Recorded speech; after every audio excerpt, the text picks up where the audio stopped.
The Frontier Saloon in Oak Ridge, Montana, hunched against the winter wind like an old man clutching a threadbare coat. Inside, yellow lamplight cast long shadows across worn floorboards, and the air hung heavy with tobacco smoke and desperation. A storm was brewing both outside and within its walls. Mason Hayes sat at the corner table, shoulders curved inward as if bearing an invisible weight. His face was gaunt cheekbones sharp enough to cast shadows across hollow cheeks. The threadbare doctor's coat he'd once worn with pride had been replaced by rough frontier garments, but his hands still moved with the precision of someone who had once saved lives. Those same hands now trembled slightly as he pushed his last silver pocket watch into the center of the table. "That's it," he said, voice barely audible above the crackling fire. "Everything I have left." Across from him, Victor Blackwell's lips curled into something that resembled a smile but held no warmth. His teeth gleamed yellow in the lamplight, and his eyes cold, as Montana winter assessed the silver timepiece with calculated indifference. "Not worth much," Blackwell drawled, tobacco juice staining the corner of his mouth, "but I'm feeling generous tonight." The other men at the table had long since folded, leaving only Mason and Blackwell in this final, fateful hand. They weren't playing for money anymore. That had run out 3 hands ago. Blackwell nodded to a hulking figure standing by the door. The man disappeared briefly before returning with a wooden crate, which he placed beside the table with unexpected gentleness. A soft sound emanated from within, something between a whimper and a sigh. "2 lives in this crate, Hayes." Blackwell's voice cut through the silence. "Win or lose your choice." Mason's eyes darted to the crate, then back to his cards. His Adam's apple bobbed as he swallowed hard. "What's in there?" His voice was steady now, the doctor in him momentarily overriding the broken man. "Found them with a Blackfoot woman. Died in childbirth." Blackwell shrugged as if discussing livestock. "Nobody wants half-breed babies out here. Thought they might fetch a price somewhere else." The saloon had gone silent. Even the piano player had stopped his tune, fingers hovering over yellowed keys. Mason looked at his cards again, 3 queens and a pair of 5s. A full house. Good, but not unbeatable. He glanced at the inside pocket of his worn coat, where a small glass vial of morphine waited. He'd planned to empty it tonight after losing everything, a final prescription written by a doctor for himself. But now something stirred in his chest, a sensation he'd thought long dead. "Call," he said quietly. Blackwell laid his cards down with a flourish. 2 pairs, kings and 10s. Mason placed his full house on the table without emotion. Several onlookers gasped. Blackwell's face darkened. "Lucky hand for a dead man," he muttered. Mason didn't respond. He was already moving toward the crate, kneeling beside it, with the fluid motion of someone accustomed to attending bedsides. Inside, 2 infants lay swaddled in dirty blankets, their faces pinched with cold and hunger.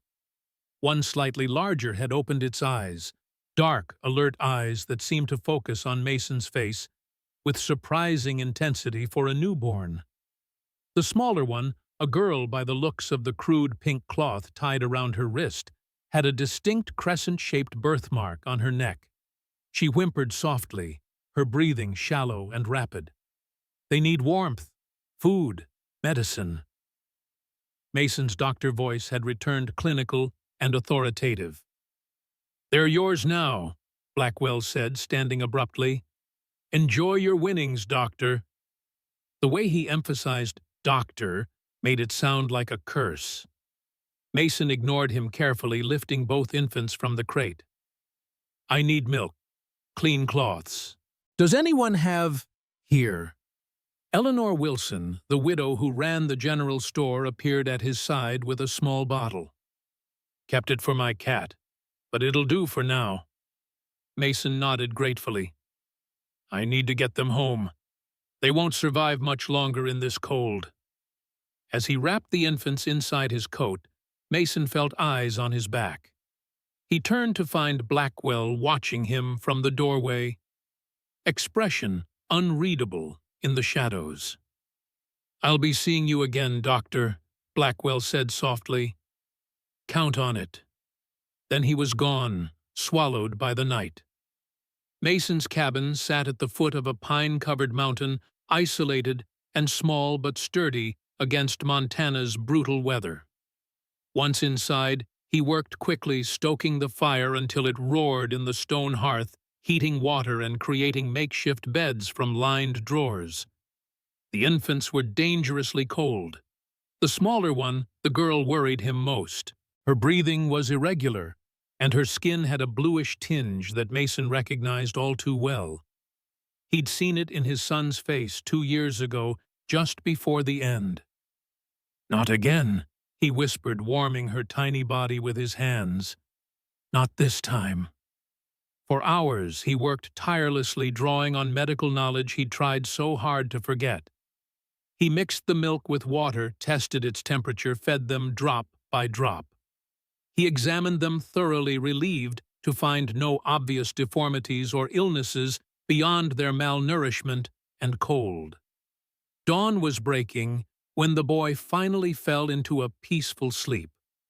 The girl had stabilized, though Mason kept her closer to the fire, wrapped in his own blanket. Only then did he notice the small glass vial that had fallen from his pocket onto the floor. Morphine enough to end the pain he'd been carrying since Chicago. He'd planned to use it tonight, after losing his last possessions at cards, a final surrender. Mason picked up the vial, studying it in the firelight. Then, decision made, he walked outside into the cold morning air and threw it as far as he could into the snow-covered forest. Inside, the baby girl whimpered. Mason returned to her side, lifting her gently. "Emma," he whispered, giving her his mother's name. Then, looking at the boy, "Daniel, after my son." Names made them real. Names meant they would live. The first week tested Mason's resolve and medical expertise. He barely slept, constantly checking breathing temperature and milk consumption. He fashioned a scale from kitchen utensils to track their weight. Emma, the smaller one with the crescent birthmark, gained weight slowly, but Daniel thrived from the start, his cries growing stronger each day. By the second week, Mason had established a rhythm. He'd converted an old dresser drawer into a crib large enough for both infants, lined with the softest fabrics he could find. He kept detailed notes in a leather-bound journal, the same one he'd once used for patient records in Chicago. Times of feeding, bowel movements, sleep patterns, physical development. The familiar clinical observation became an anchor in his new life. "Heart sounds normal in both subjects," he wrote by candlelight as the babies slept. Emma's respiratory rate improved to 40 breaths per minute. Daniel demonstrates strong grasp reflex. He paused, then added, "Emma's birthmark appears to be a congenital melanocytic nevus crescent-shaped, approximately 2 centimeters at widest point, possibly significant to her maternal heritage." Mason didn't allow himself to think beyond day-to-day survival. When memories threatened to surface, Rebecca's smile, his son's laughter, the funeral where he'd stood alone in the rain, he focused instead on immediate needs. More milk, cleaner cloths, better insulation for the cabin windows. On the 10th day, he ventured into town for supplies. Oak Ridge was little more than a cluster of wooden buildings clinging to existence alongside the railroad track. The general store, run by widow Eleanor Wilson, served as the town's commercial and social center. The bell above the door jingled as Mason entered, and all conversation stopped. 3 women at the counter turned to stare. News traveled fast in small towns. "Dr. Hayes?" Eleanor acknowledged him with a nod. Unlike most, She still used his title, though Mason had done nothing to earn it since arriving in Oak Ridge. "Mrs. Wilson?" he replied, setting down his list. "I need these items." Eleanor studied the list: milk cotton cloth soap, a small rubber nipple for a bottle. "Baby's doing all right?" she asked, keeping her voice neutral. "They're surviving," Mason answered simply. Eleanor began gathering his items. "People are talking. People always talk. They're saying those children belong to a Blackfoot woman, that Blackwell took them after she died." Mason met her gaze steadily. "They don't belong to anyone now except me. I won them fairly." "Won them?" Eleanor repeated, eyebrows raised. "Like horses or cattle." "Like lives that needed saving," Mason corrected. "Would you prefer I'd left them with Blackwell?" Eleanor's expression softened slightly. "No, that man is the devil himself." She lowered her voice. "But you should know Mason. Blackwell doesn't lose gracefully. And he doesn't forget." Mason nodded. "I'm aware." "Are you prepared to protect those children? Really, protect them?" Her eyes were sharp now, evaluating. Instead of answering, Mason placed coins on the counter. "Please add a box of ammunition." Eleanor studied him for a long moment before turning to retrieve the bullets. When she returned, she added a small jar to his supplies. "Calendula salve," she explained. "For diaper rash. On the house." Something passed between them, not quite friendship, but an alliance of sorts. "Thank you," Mason said. As he turned to leave, Eleanor called after him, "The pastor's been asking about you." Mason paused. "Tell Reverend Thomas I'm fine. He says he knows you. From Chicago." Mason's shoulders stiffened, but he didn't turn around. "Many people knew me in Chicago. Most wish they hadn't." The bell jingled again as he pushed through the door, stepping back into the cold. The children grew stronger as winter deepened. Daniel could now hold his head up during his alert periods, dark eyes following Mason's movements around the cabin. Emma remained more fragile, but had developed a surprisingly strong grip, tiny fingers clutching Mason's thumb whenever he held her. Mason expanded his journal entries beyond clinical observations. "Daniel responds positively to music. Quiets immediately when I hum, even off-key. Emma prefers motion calms when I rock her or walk. Both show signs of recognizing my voice. Unexpected development." And later, "First smile from Daniel today, 2:17 p.m. Not gas or reflex. Genuine response to face contact." Emma followed with similar expression approximately 40 minutes later. "Found myself smiling in return." Curious physiological response. He avoided using the word attachment in his notes, though he recognized the symptoms in himself. The tightness in his chest when Emma struggled to breathe through a stuffy nose. The irrational pride when Daniel held a rattle for 10 seconds. The way he now woke instantly at the softest cry-sleep patterns, permanently altered to accommodate their needs. The calendar on Mason's wall marked nearly a month since the poker game when the knock came. 3 sharp raps that sent Mason reaching for the rifle he now kept by the door. "Dr. Hayes," a deep voice called. "Sheriff Morgan, open up." Mason positioned himself between the door and the makeshift crib before turning the handle. Sheriff Morgan stood on the porch snow, dusting his broad shoulders. Behind him waited a woman Mason didn't recognize, mid-30s, dark hair pulled back severely from a face that might have been pretty, if not for the tightness around her mouth. "May we come in?" the sheriff asked, though it wasn't really a question. Mason stepped aside, keeping his eyes on the woman. She entered cautiously, her gaze immediately finding the crib by the fire. "This is Miss Sophia Reed," Sheriff Morgan explained. She's come from Helena, looking for her sister's children. Mason's hand tightened on the rifle. My children are right there, Sheriff. Won fairly in a game of cards. A game of cards, Sophia Reed repeated, voice tight with barely controlled emotion. You won human beings in a card game, and you find that acceptable? I found it necessary, Mason corrected. Would you have preferred Blackwell kept them or sold them? The woman flinched slightly at Blackwell's name. Miss Reed claims her sister Catherine married a Blackfoot man against her family's wishes, Sheriff Morgan continued. Says Catherine died in childbirth about a month ago, leaving twins. When Miss Reed arrived to claim the babies, she discovered they'd been taken. By Blackwell, Mason added, watching the woman's reactions carefully. Something didn't fit. May I see them? Sophia asked, taking a step toward the crib.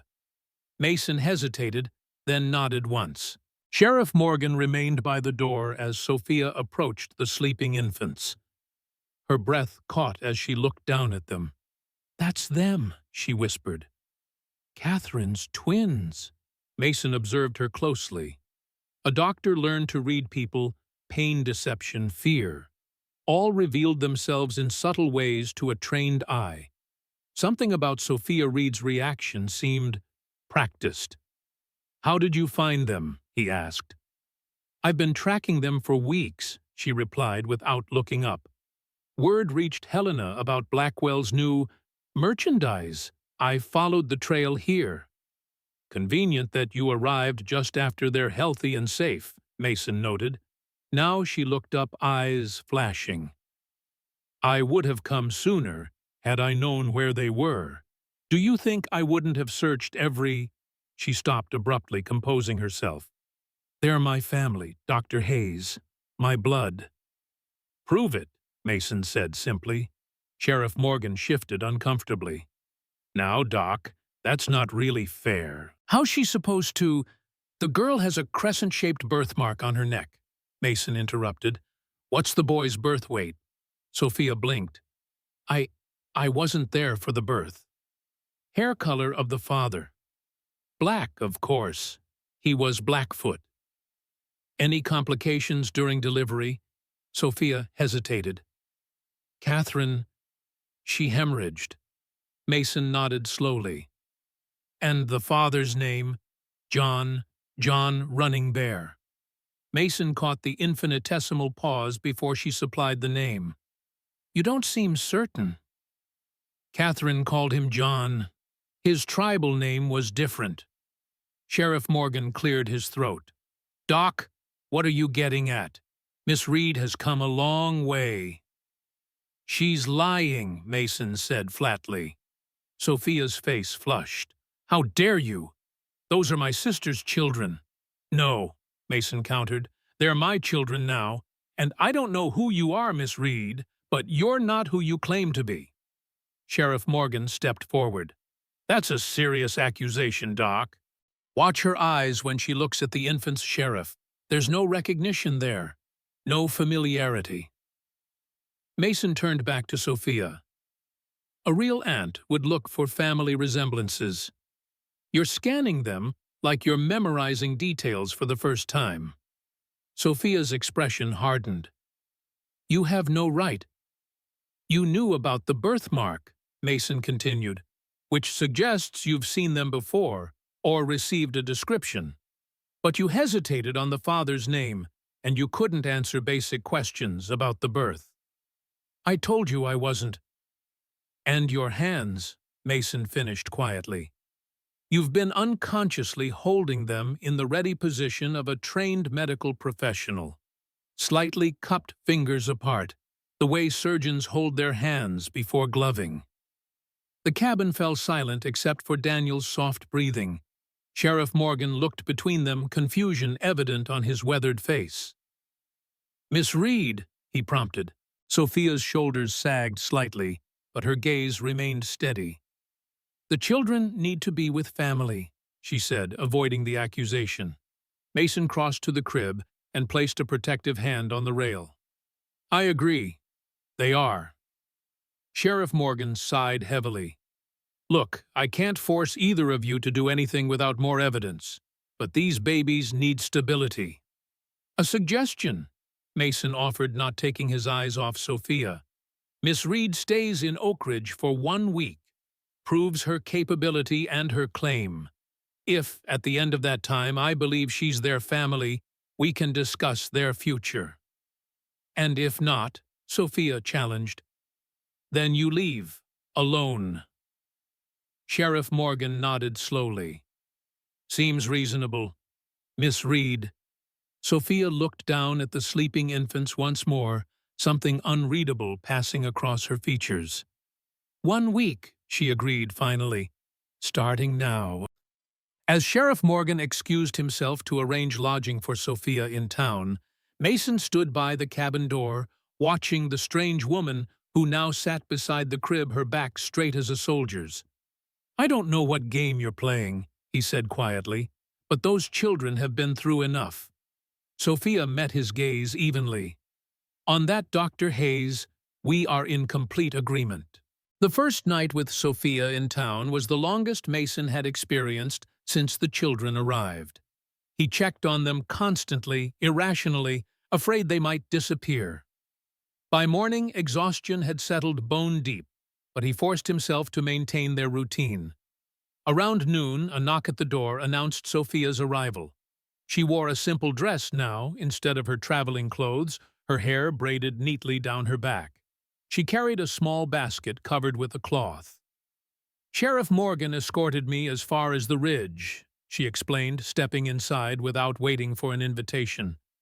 I brought supplies, proper baby soap, some cotton for warmer swaddling.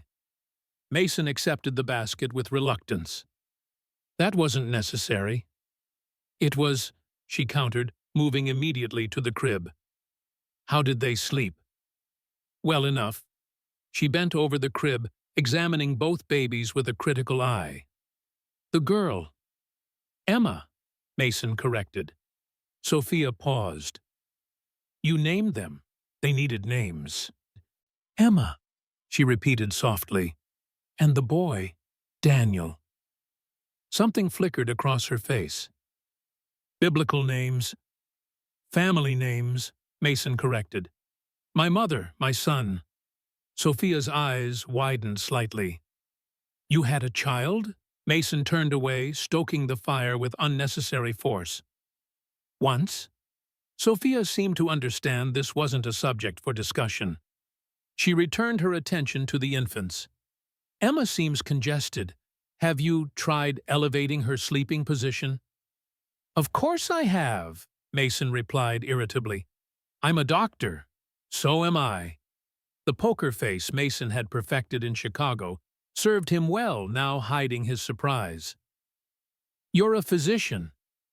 I was a nurse during the war, Sophia said, checking Emma's pulse with practiced ease. After that, I worked with a doctor who treated indigenous communities near Helena. I've delivered dozens of babies and treated hundreds of children. Mason watched her hands, confident, gentle, efficient. She wasn't lying about her medical training. Why claim to be their aunt? He asked directly. Sophia continued her examination without looking up. Would Sheriff Morgan have brought me here if I'd said I was just a nurse who heard about orphaned infants? So you admit you have no blood relation to these children. Now she did look up, eyes challenging. Do you? Before Mason could respond, Emma began to cry, a thin, reedy sound that always tightened his chest. He moved to pick her up, but Sophia was faster, lifting the infant with practiced ease. Shh, little one, she murmured, holding Emma against her shoulder and patting her back rhythmically. That's it. Let it out. To Mason's surprise, Emma responded immediately, her cries softening to whimpers, then quieting completely as a small bubble of air escaped her lips. Sophia smiled in satisfaction. Gas, she explained. She needed to burp. I know what gas is, Mason replied defensively. Of course you do, doctor, Sophia said, her tone not quite mocking. But perhaps your expertise lies more with adults than infants. The accuracy of her assessment irritated him. His medical practice in Chicago had focused on wealthy adults and the occasional adolescent. His knowledge of infant care came primarily from books, and his brief experience as a father, a role he'd performed inadequately at best, often away delivering other people's children while neglecting his own. "Why are you really here, Miss Reed?" he asked bluntly. Sophia continued rocking Emma, her expression softening as she looked down at the now content infant. "Because these children deserve better than Victor Blackwell's poker table," she said simply. "And I wasn't convinced a man who'd gamble for babies would be capable of raising them properly. And now—" She assessed the cabin, the meticulously clean area around the crib, the precisely folded cloths, the journal open beside Mason's chair with its detailed notes. "Now I'm reassessing," she admitted. It wasn't trust, not even close, but it was a start. That evening, after Sophia had returned to town with a promise to come back the following morning, Mason sat by the fire with his journal. Daniel slept peacefully, but Emma was restless, fussing despite being fed and changed. Mason held her against his chest, her tiny body warm through his shirt. "What am I doing?" he whispered to the flames. "I can't be a father again. I failed the first time." Emma squirmed, and Mason adjusted his hold, recalling how he'd once held Daniel his first. Daniel during long nights when Rebecca needed rest. How small his son had been, how perfect. How completely Mason had loved him, and how utterly that love had failed to protect him when it mattered most. A highly respected doctor who couldn't save his own family. The irony had nearly destroyed him. He looked down at Emma, at her tiny fingers curled against his shirt, at the crescent birthmark peeking above her blanket. He thought of her Blackfoot mother dying in childbirth, perhaps calling for help that never came. Of Blackwell seeing not children, but commodities. "I couldn't save them," he told Emma softly. "My Rebecca, my boy. But I swear to you, I will not fail again." Emma's eyes, dark and solemn, seemed to study his face with an intensity that belied her few weeks of life. Then, unexpectedly, her small mouth curved into what might have been a smile. Mason felt something crack inside his chest, a fissure in the wall he'd built around his heart. It hurt, this opening. But beneath the pain lay something he'd thought forever lost. Hope. Sophia returned the next morning as promised, and the next. Each day she arrived with new supplies, better bottles, softer fabrics, a tincture of chamomile for colic. Each day she spent hours caring for the twins alongside Mason, her movements efficient and practiced. They worked mostly in silence, communicating when necessary about feeding schedules or diaper changes. Occasionally, their hands would brush as they both reached for the same blanket or bottle, causing an awkward pause before they resumed their tasks. On the fourth day, as a snowstorm howled outside the cabin, Sophia finally broke their unspoken agreement to avoid personal conversation. "Why did you leave Chicago?" she asked, seated by the fire with Daniel asleep in her arms. Mason, changing Emma's diaper on the table, didn't look up. "That's not relevant to our arrangement." "I disagree," Sophia countered. "I need to know who might be raising these children." Mason's hands stilled briefly before resuming their task. "A failed doctor with nothing left to lose," he said flatly. "That's who I am." "Failed how?" The directness of her question caught him off guard. Most people avoided the topic, their discomfort with his grief making them tiptoe around it. "My wife and son died in the influenza outbreak 2 years ago," he said, the words coming out clipped and mechanical. "I couldn't save them despite all my training and resources. After that, I found it difficult to continue practicing medicine." "So you came here to disappear," Sophia surmised. Mason secured the cloth diaper and lifted Emma gently. "Something like that." Sophia was quiet for a moment, rocking Daniel almost unconsciously. "I'm sorry about your family," she finally said. "Truly." Mason nodded once, acknowledging her sympathy without inviting more. "And you, what brought a medical professional to a poker game in Oak Ridge?" Now it was Sophia who looked away, focusing on Daniel's sleeping face. "I told you, I've been tracking these children since I heard about them." "That doesn't explain how you heard about them in the first place," Mason pressed, "or why you'd travel alone through Montana winter for children you've never met." Sophia's jaw tightened. "Some questions are better left unanswered, Dr. Hayes. Not when they involve my children?" Her eyes flashed at his emphasis on the possessive. "Your children, because you won them in a game of chance. Because I'm the one who's been keeping them alive." Mason countered, his voice rising despite his effort to remain calm.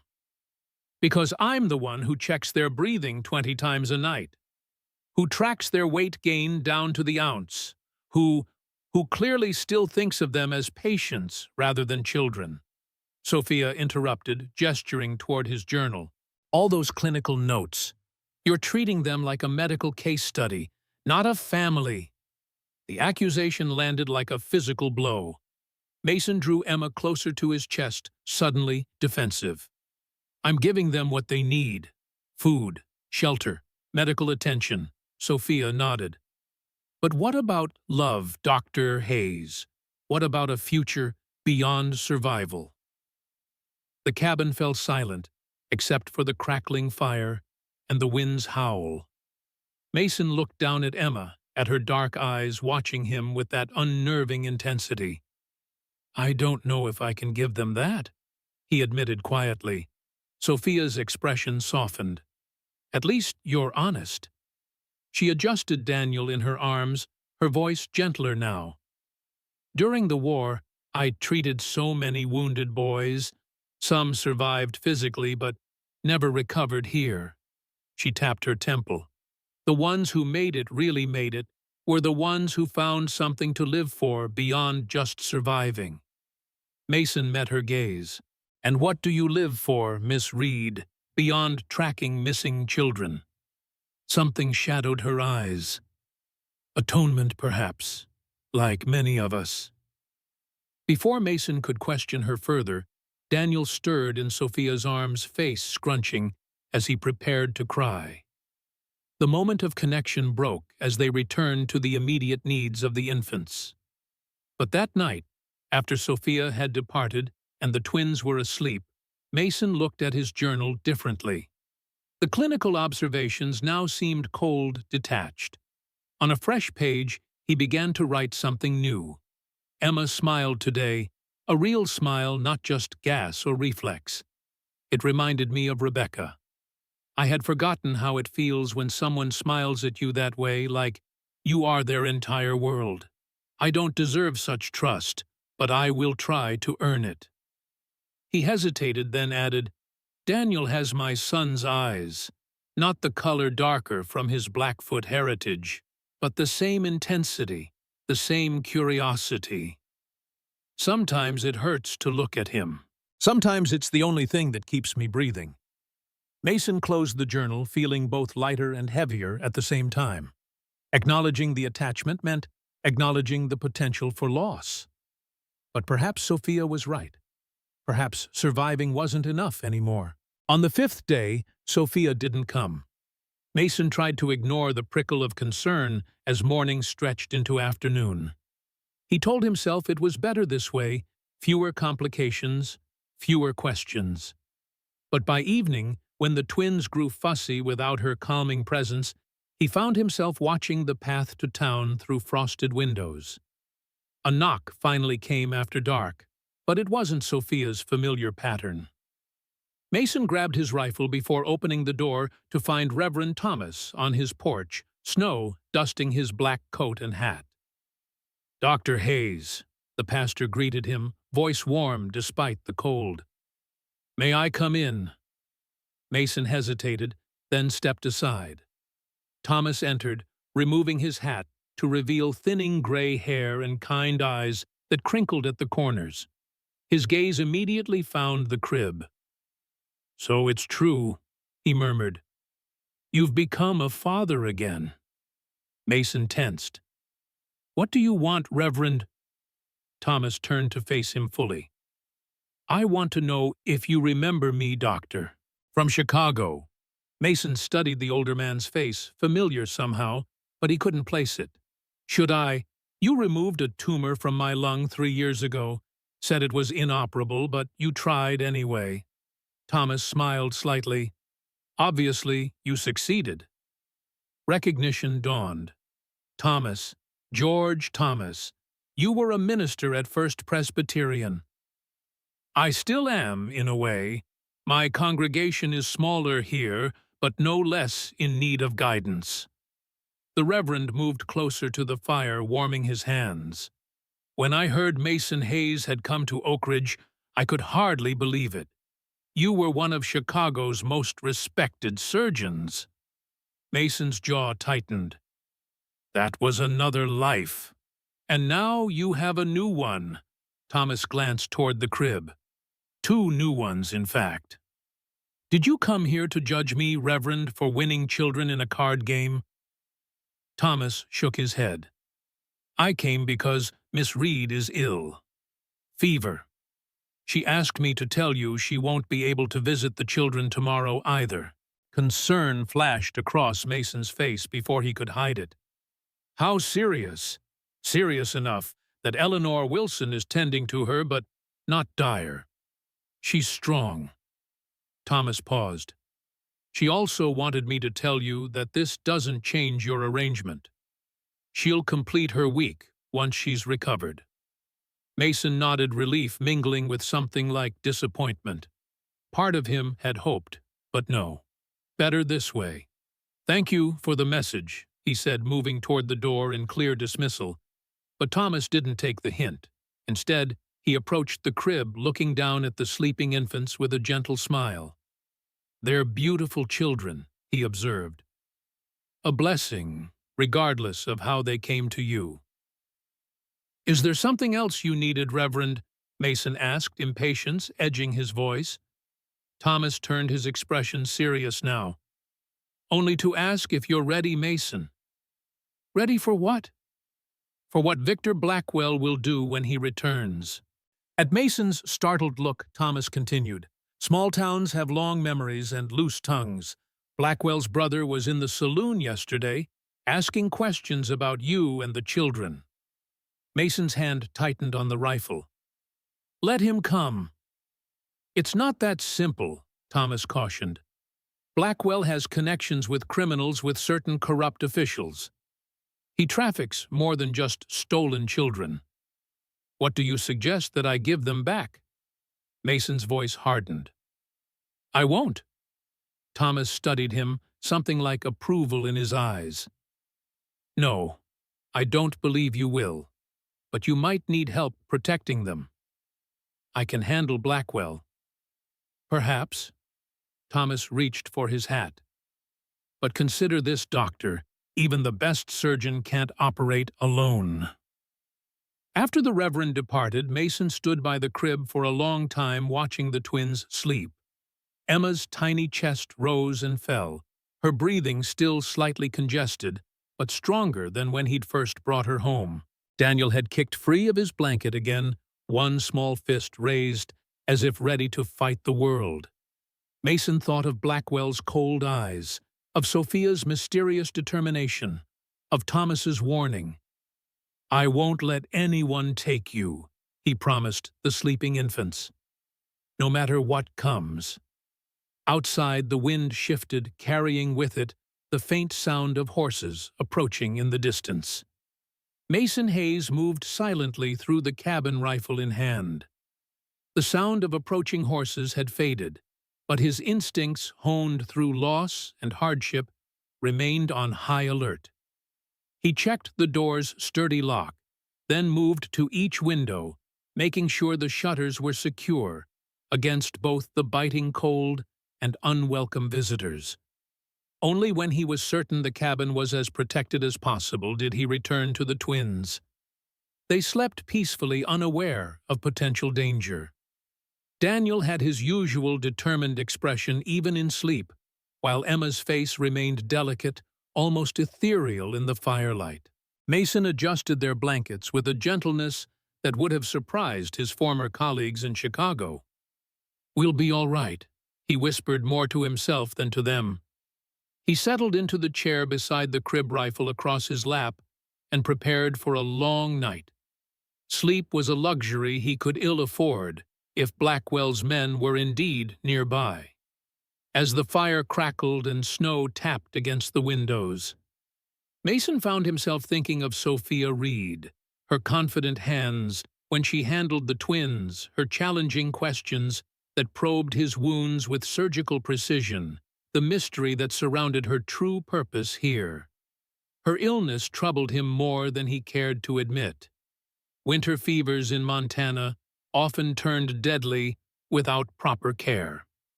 He wondered if Eleanor Wilson had the knowledge to treat her effectively, then pushed the thought aside. Sophia Reed was not his concern. The twins were. Dawn broke with no disturbance beyond the usual cries for feeding and changing. Mason moved through these tasks mechanically, his body heavy from the sleepless night. As he fed Daniel, a firm knock rattled the door. Mason placed the boy back in the crib and approached cautiously, rifle ready. "Who's there?" he called. "Eleanor Wilson," came the sharp reply. "And I'm freezing half to death out here, Doctor." Mason unlocked the door to find the widow standing on his porch, her gray hair tucked beneath a woolen cap, arms laden with supplies. "Thought you might need these," she said, pushing past him into the warmth. "More milk, some proper baby clothes I found in my attic, and news from town." Mason secured the door behind her. "What news?" Eleanor set her bundle on the table, her expression grim. "Blackwell's brother stayed at the saloon last night. Been asking about you and those babies." She glanced toward the crib, saying his brother was cheated. "I won those children fairly," Mason said firmly. "Doesn't matter much to men like that what's fair." Eleanor began unpacking the bundle, revealing tiny knitted garments and glass bottles of milk. "Sheriff Morgan told him to move on, but—" She hesitated. "But what?" "But Sheriff rides circuit this time of year. He left for Pine Creek this morning. Won't be back for 3 days." Mason understood the implication. With law enforcement absent, Blackwell's men might feel emboldened. "How's Miss Reed?" he asked, changing the subject. Eleanor's eyebrows rose slightly at his question. "Better this morning. Fever broke sometime before dawn. Stubborn woman wouldn't take laudanum for the pain, said it clouded her thinking." Mason nodded. That sounded like Sophia. "She asked about the babies," Eleanor continued, watching his reaction. "Seemed genuinely concerned." "She's playing a role," Mason replied dismissively, though without the conviction he'd felt days earlier. Eleanor's shrewd eyes studied him. Maybe. Or maybe she genuinely cares. She moved to the crib, looking down at the twins, with a softness that belied her usually stern demeanor. Hard not to care about these little ones. Mason couldn't argue with that truth. Against all his defenses, these children had burrowed beneath his skin, becoming essential to him in ways he couldn't fully articulate. "What do you know about her?" he asked. "About Sophia Reed?" Eleanor shrugged. "Not much. Keeps to herself. Pays in cash. Writes in a journal similar to yours." She gestured to Mason's medical diary on the table. "Has the manner of an educated woman." "And the hands of a medical professional," Mason added. "That too." Eleanor adjusted Emma's blanket with practiced ease. "Though she claimed to be their aunt." She lied. People lie for all sorts of reasons, Doctor, some better than others. Eleanor turned to face him fully. What matters is what she does not, what she says. And so far what she's done is help you care for these children. Mason had no response to that simple truth. Eleanor gathered her empty basket and moved toward the door. "I'd keep that rifle handy if I were you," she advised. "And maybe consider that having allies isn't such a terrible thing out here." After she left, Mason checked his ammunition supply and positioned the rifle within easy reach of his chair. Then he returned to his journal, adding notes about the twins' development and the potential threat from Blackwell's brother. As he wrote, he found himself adding an unexpected postscript: "Miss Reed's fever has broken. This is a relief. The children respond well to her presence. Daniel especially seems calmer when she holds him. I find myself wondering about her true purpose here. But perhaps Eleanor is right. Her actions speak louder than her words, and her actions have been those of someone who cares deeply for these children's welfare." He paused, then added, "I must remain vigilant against threats both obvious and subtle. Blackwell will not simply forget what he considers a loss. And Sophia Reed, whatever her true agenda, represents an unknown factor in our lives now. I cannot afford to trust either situation." Mason closed the journal, suddenly aware that he had referred to himself and the twins as our lives, a collective existence, rather than the separate clinical relationship he had initially established. The realization unsettled him. 2 days passed without sign of Blackwell's men or Sophia Reed.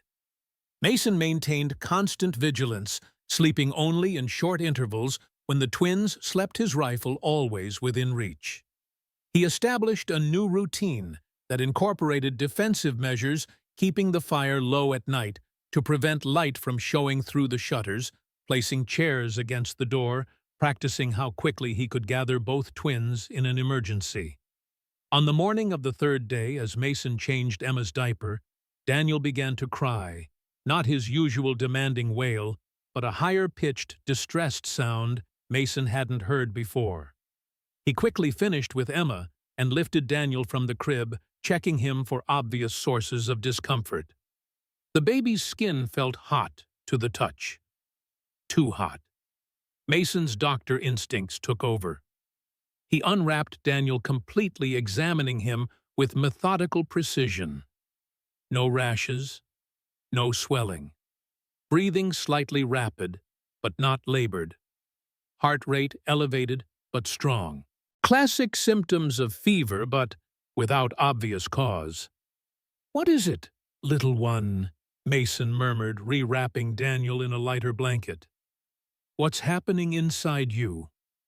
He prepared a cool cloth for the boy's forehead and a mixture of water with the smallest drop of willow bark. Extract a mild fever reducer, safe enough for infants in minimal doses. As he worked, memories of his son's final illness intruded, the same careful ministrations, the same rising panic beneath his clinical calm, the same desperate hope that his medical knowledge would be enough. It hadn't been enough then. "No," Mason said aloud, forcing the memories back. "Not this time." He documented Daniel's symptoms meticulously, established a schedule for cooling baths, and prepared for a long vigil. Emma, seemingly unaffected, watched from her crib with solemn eyes as Mason paced with her brother, speaking softly to him in the soothing tone he'd once used with nervous patience. Hours passed with little change. Daniel's fever neither worsened nor improved, hovering at a level concerning but not yet dangerous. Mason changed the cool cloth, regularly monitored vital signs, and continued the willow bark extract in minimal doses. All the while he fought against the rising tide of fear that threatened to overwhelm his professional detachment. As evening approached, a knock at the door startled Mason from his focused care. He placed Daniel carefully in the crib and approached cautiously, rifle in hand. "Who's there?" "It's Sophia," came the reply voice, slightly weaker than usual, but unmistakable. Mason opened the door to find her standing there, face pale but determined. She wore a heavy coat over her dress, and her dark hair hung loose around her shoulders rather than in its usual neat braid. "You shouldn't be out in this cold," he said, stepping aside to let her in. "Your fever only just broke." "I've had worse," Sophia replied, removing her coat. Her sharp eyes immediately noticed Daniel's distress. "What's wrong with him?" "Fever. Started this morning. No obvious cause." Sophia crossed to the crib without hesitation, placing a practiced hand on Daniel's forehead. "How high?"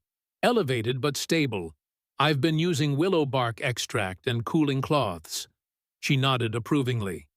"Good. Any other symptoms? Rash, stiff neck. Unusual crying." "No rash or neck stiffness. Crying is higher pitched than normal, but not constant."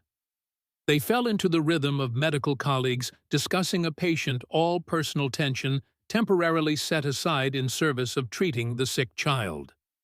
Sophia examined Daniel thoroughly, while Mason explained his observations and treatments. "Could be a simple viral infection," she said finally. "Or teething, though it's early for that." "That was my assessment as well," Mason agreed. "But without proper diagnostic tools, we monitor and support," Sophia finished. "It's what we can do." She glanced at Emma, who watched them with curious eyes. "She seems unaffected." "So far," Mason confirmed. "I've kept them separated as much as possible, but in such close quarters." Sophia nodded her understanding. Contagion was always a concern with infants, especially in winter. "I'll stay," she said simply. "We can take shifts." Mason didn't argue. Having another trained medical professional to help care for Daniel was objectively beneficial. If he also felt a surprising sense of relief at not facing this crisis alone, he chose not to examine that reaction too closely. They established a routine 3-hour shifts through the night, with detailed handoffs of Daniel's condition. During her first watch, Sophia sang softly to the feverish boy, a gentle melody in a language Mason didn't recognize. "What is that?" he asked from his chair where he was supposed to be resting, but found himself unable to sleep. "A Blackfoot lullaby," Sophia replied, without looking up. "I learned it from a mother at the reservation clinic." Mason watched her rock Daniel with natural ease. "You've worked with the Blackfoot, and Crow, and Cheyenne." Now she did look up, meeting his gaze steadily. "After the war, I wanted to help those most often forgotten by our medical system." "Admirable," Mason said with only the faintest trace of skepticism. Sophia's lips curved slightly. "You still don't trust me." "I don't know you." "Fair enough." She returned her attention to Daniel. "I don't fully trust you either, Dr. Hayes. A man who wins children in a poker game and then guards them like a wounded bear might have any number of motivations." "I told you my reasons. Some of them, perhaps." Sophia adjusted Daniel's blanket with practiced hands. "But I suspect there's more to your story than a doctor who couldn't save his family." Mason tensed. "That part is true enough." "I believe you." Her voice softened. "I've seen that particular kind of grief before. In soldiers who survived when their brothers didn't. In doctors who lost patients they shouldn't have." She paused. "In myself, when I couldn't save children who trusted me to help them." The admission hung in the air between them, an unexpected vulnerability that shifted something in their careful dynamic. Mason studied her, the shadows beneath her eyes, the slight tremor in her hands that spoke of recent illness, the gentle way she held Daniel despite her obvious exhaustion. "Get some rest," he said, finally rising from his chair. "I'll take over." Sophia hesitated, then nodded carefully, transferring Daniel to Mason's arms. As she moved toward the chair Mason had vacated, she swayed slightly, one hand reaching out to steady herself against the table. "When did you last eat?" Mason asked, recognizing the signs of weakness beyond mere fatigue. "This morning, I think." Sophia shook her head as if to clear it. "Eleanor brought soup." "And sit down before you fall down," Mason ordered, his doctor voice returning. "There's stew in the pot by the fire. Eat, then sleep. You're no good to Daniel if you collapse." Sophia looked like she might argue, then thought better of it. She served herself a small bowl of stew and ate slowly while Mason attended to Daniel. Neither spoke, but the silence had lost some of its earlier tension, replaced by the quiet understanding of two people united in a common purpose. Later, as Sophia slept in the chair and Mason held Daniel's fever-warm body against his chest, he found himself watching her. In sleep, the guardedness that characterized her waking expression had softened, revealing a younger, more vulnerable face. He wondered about her history, what she had seen during the war, what had driven her to work with indigenous communities afterward, what had really brought her to these twins. Daniel stirred against him, whimpering softly. Mason adjusted his position, speaking low reassurances into the boy's ear. As he did, he caught sight of his medical journal on the table open to his most recent entry. Beside it lay a small, leather-bound book. He didn't recognize Sophia's journal, presumably. The temptation to look was strong. Her notes might reveal her true purpose, here might confirm or disprove his lingering suspicions. But professional ethics held him back. A patient's records were private, and so too were a colleague's personal writings. Instead, Mason returned his attention to Daniel, whose fever seemed marginally lower now. "You're fighting," he whispered approvingly. "Good boy." Outside, the wind had died down, leaving an unusual stillness in the winter night. In that quiet, Mason thought he heard the distant sound of horses once more. His arms tightened protectively around Daniel as he moved to the window, peering through a small gap in the shutters. Moonlight reflected off the snow, illuminating the path to the cabin. There was no movement, no sign of riders, but Mason's unease remained. Something was coming. He could feel it in the air, in the preternatural silence of the forest, in the racing of his own heart. He glanced at Sophia, still sleeping in the chair, then at Emma in her crib, then down at Daniel in his arms. "I'll protect you," he promised them all, surprising himself with the fierceness of his resolve. "Whatever comes." Dawn brought improvement in Daniel's condition. His fever had broken sometime in the early morning hours, leaving him weak but alert, his eyes following Mason's movements with their usual intensity. Sophia, upon waking and examining him, confirmed Mason's assessment. "His body fought it off," she said with obvious relief. "Strong constitution."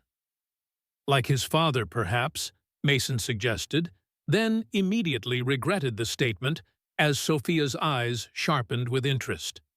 "You've thought about their parents," she observed. Mason busied himself preparing milk for the twins. "It's natural to wonder." "And what have you wondered specifically?" He hesitated, then decided truth was simpler than evasion. "The boy has a warrior's spirit, the girl a healer's patience. Their mother was Blackfoot, according to Blackwell. Their father, unknown," Sophia finished. "But not Blackfoot, or the children wouldn't be described as half-breed." Mason nodded. "Possibly white, possibly Mexican or Spanish, given their darker coloring. Beyond that," he shrugged, "it doesn't matter. They're mine now." Sophia studied him for a long moment. "And that doesn't trouble you, taking children from their culture, their heritage? Would you prefer I'd left them with Blackwell?" "Of course not. But there are Blackfoot families who might What? Mason interrupted, his voice hardening. Take them in, raise them as their own.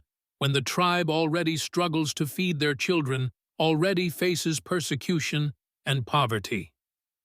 Sophia blinked, surprised by his vehemence. You've given this thought.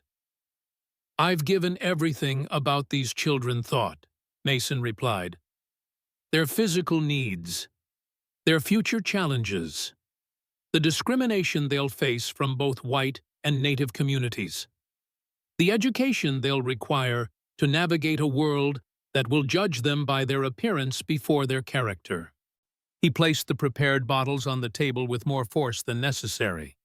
So yes, Miss Reed, I've considered their heritage, and I've decided that the best way to honor it is to ensure they survive to adulthood with the skills and knowledge to make their own choices about who they are and where they belong. Sophia was silent for a long moment, her expression unreadable. Then, unexpectedly, she smiled, a small, genuine curve of her lips that transformed her serious face. You'll be a good father to them, she said simply, better than I initially thought. Before Mason could respond to this surprising endorsement, Emma began to cry, demanding her breakfast with increasingly insistent wails. The moment passed as they returned to the practical tasks of infant care. But something had shifted once more in their relationship, a mutual respect beginning to form beneath their lingering suspicions. Later that morning, as Sophia prepared to return to town to collect her belongings from Eleanor's, she paused at the door. My week is almost over, she reminded him. Tomorrow will be the 7th day. Mason nodded, Daniel asleep against his shoulder, while Emma watched from her crib. I remember our arrangement. And your decision. Will you allow me to take them? Mason met her gaze steadily. You know the answer to that. Sophia held his gaze for a long moment, then nodded once. I do, but I needed to hear you say it. Why? Mason asked. What game are you really playing here, Sophia? She looked away, her hand resting on the door latch. No game, Doctor. Just making certain. Of what? That these children have found a proper home. She opened the door, letting in a blast of cold air. I'll return before nightfall. Keep your rifle close until then. After she left, Mason secured the door and returned to the fire, settling in the chair with Daniel still sleeping against him. The boy's fever had left him weaker than usual, but otherwise unharmed, a fortunate outcome that Mason knew better than to take for granted. So many childhood illnesses began this way, seemingly minor, before turning deadly with frightening speed. He thought again of his son, his first Daniel of the cough, that had seemed routine until the fever spiked of Rebecca's frightened eyes as she held their child's increasingly limp body, of his own desperate, futile efforts to save them both, as the influenza ravaged their lungs. Mason closed his eyes against the memories, focusing instead on the warm weight of this new Daniel against his chest, on the sound of Emma's soft breathing from the crib, on the unexpected alliance forming with Sophia Reed, despite their mutual wariness. Your fever broke, he whispered to the sleeping boy. You fought, and you won. Remember that strength, little warrior. You'll need it in this world. He didn't allow himself to complete the thought that the greatest danger to these children might still be approaching in the form of Victor Blackwell and whatever forces he would bring to reclaim what he considered stolen property. Midday brought another visitor, Reverend Thomas, his black coat dusted with fresh snow, his expression grave, as Mason admitted him to the cabin. Dr. Hayes, he greeted, removing his hat. I came to check on the little ones. Eleanor mentioned the boy had fallen ill. His fever broke this morning, Mason replied, gesturing toward the crib where both twins now slept. He's recovering well. Thomas nodded, relief evident in his weathered face. Thank the Lord for small mercies. He moved to warm his hands by the fire. And Miss Reed Eleanor said she intended to return here despite her own recent illness. She's gone back to town to collect her things. She'll be staying here for a while longer. Mason didn't elaborate on their arrangement or its impending conclusion. Thomas studied him with knowing eyes. I'm glad to hear it. These little ones need a mother's touch as well as a father's protection. Mason bristled slightly at the presumption. Miss Reed is a medical professional assisting with their care. Nothing more. Of course, Thomas agreed, though his slight smile suggested he wasn't convinced. Still, it's good you're not alone out here. Especially now. Something in his tone alerted Mason. What's happened? Thomas's expression sobered. A telegram arrived for Sheriff Morgan this morning. Since he's riding circuit, Eleanor opened it as his deputy. And Victor Blackwell is returning to Oak Ridge. The message was from Pine Creek. He was there 2 days ago asking questions about you. Mason's hand moved instinctively toward his rifle. When will he arrive? Tomorrow, perhaps. The day after, at the latest, depending on the weather. Thomas hesitated. He's not alone, Mason. The telegram mentioned 3 men riding with him. 4 against 1, poor odds by any measure. Mason's mind raced through potential strategies, escape routes, defensive positions. You should come to town, Thomas urged. Stay at the church until Sheriff Morgan returns. The community will help protect you and the children. Mason shook his head. Running won't solve this. Blackwell would only follow, potentially putting others in danger. Then what will you do? Mason glanced at the sleeping twins, his resolve hardening. Whatever is necessary. Thomas sighed heavily, his breath misting in the cabin's cool air. I feared you'd say that. He reached into his coat and withdrew a small package wrapped in oilcloth.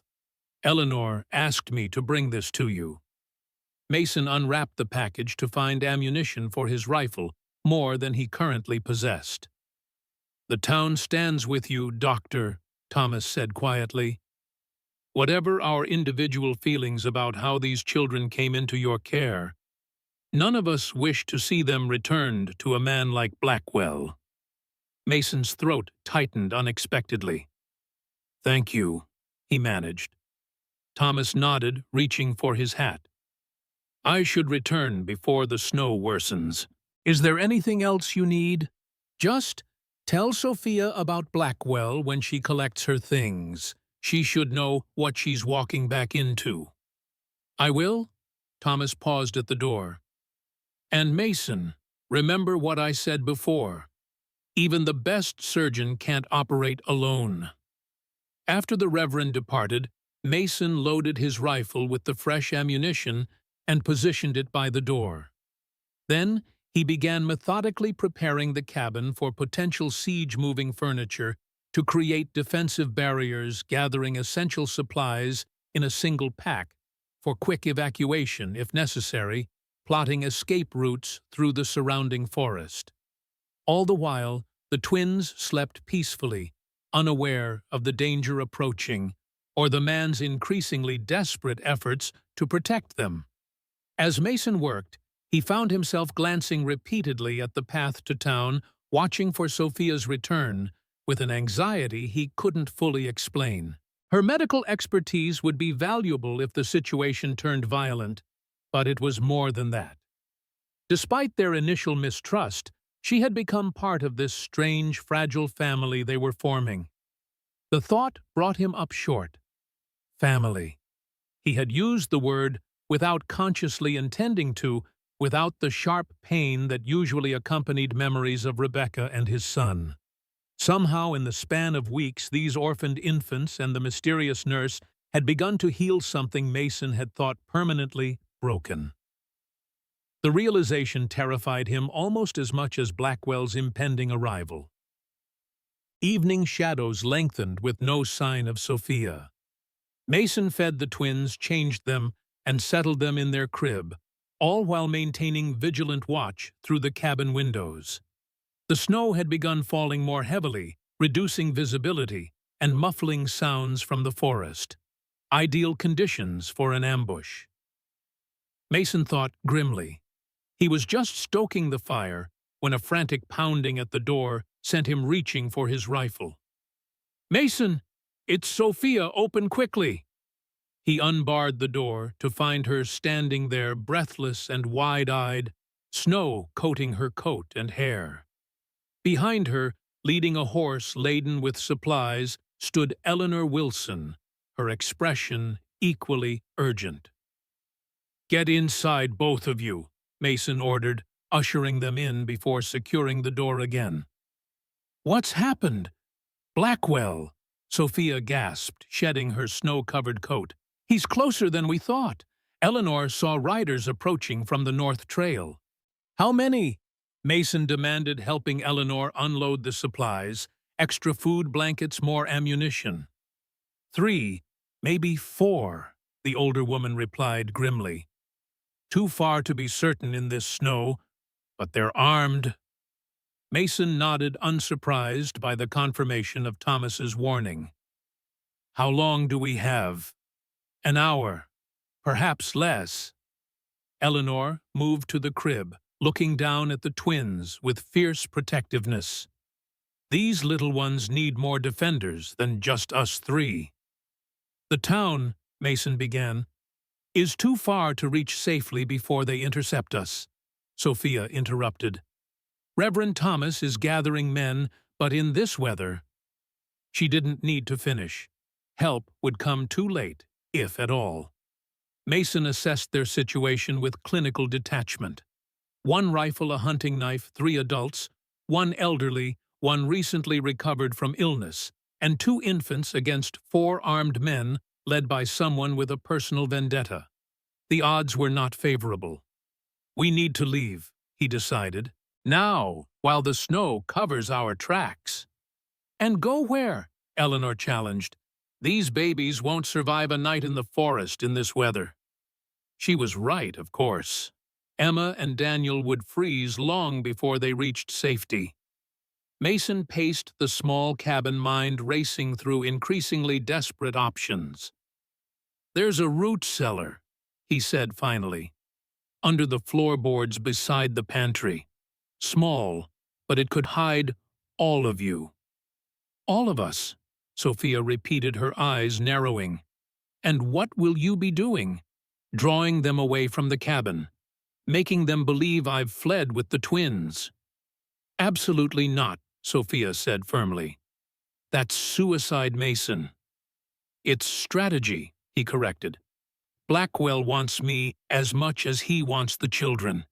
If I lead him away, then he'll kill you and return for them," Eleanor finished bluntly. "No, doctor. We stand together or not at all." Before Mason could argue further, Daniel began to cry, a strong, healthy wail that suggested his recovery was progressing well. Sophia moved to lift him from the crib, cradling him against her shoulder with practiced ease. "We defend this cabin," she said, her voice leaving no room for debate. "These children need their father alive, not dead in some heroic last stand." The word father struck Mason like a physical blow. He had thought of himself as the twins' protector, provider, caretaker. But father, that role belonged to another life, another man who had failed when it mattered most. Yet as he looked at Sophia holding Daniel, at Emma, watching them all with her solemn dark eyes, at Eleanor, already positioning furniture to create defensive barricades, Mason felt the words settle into place within him. Father.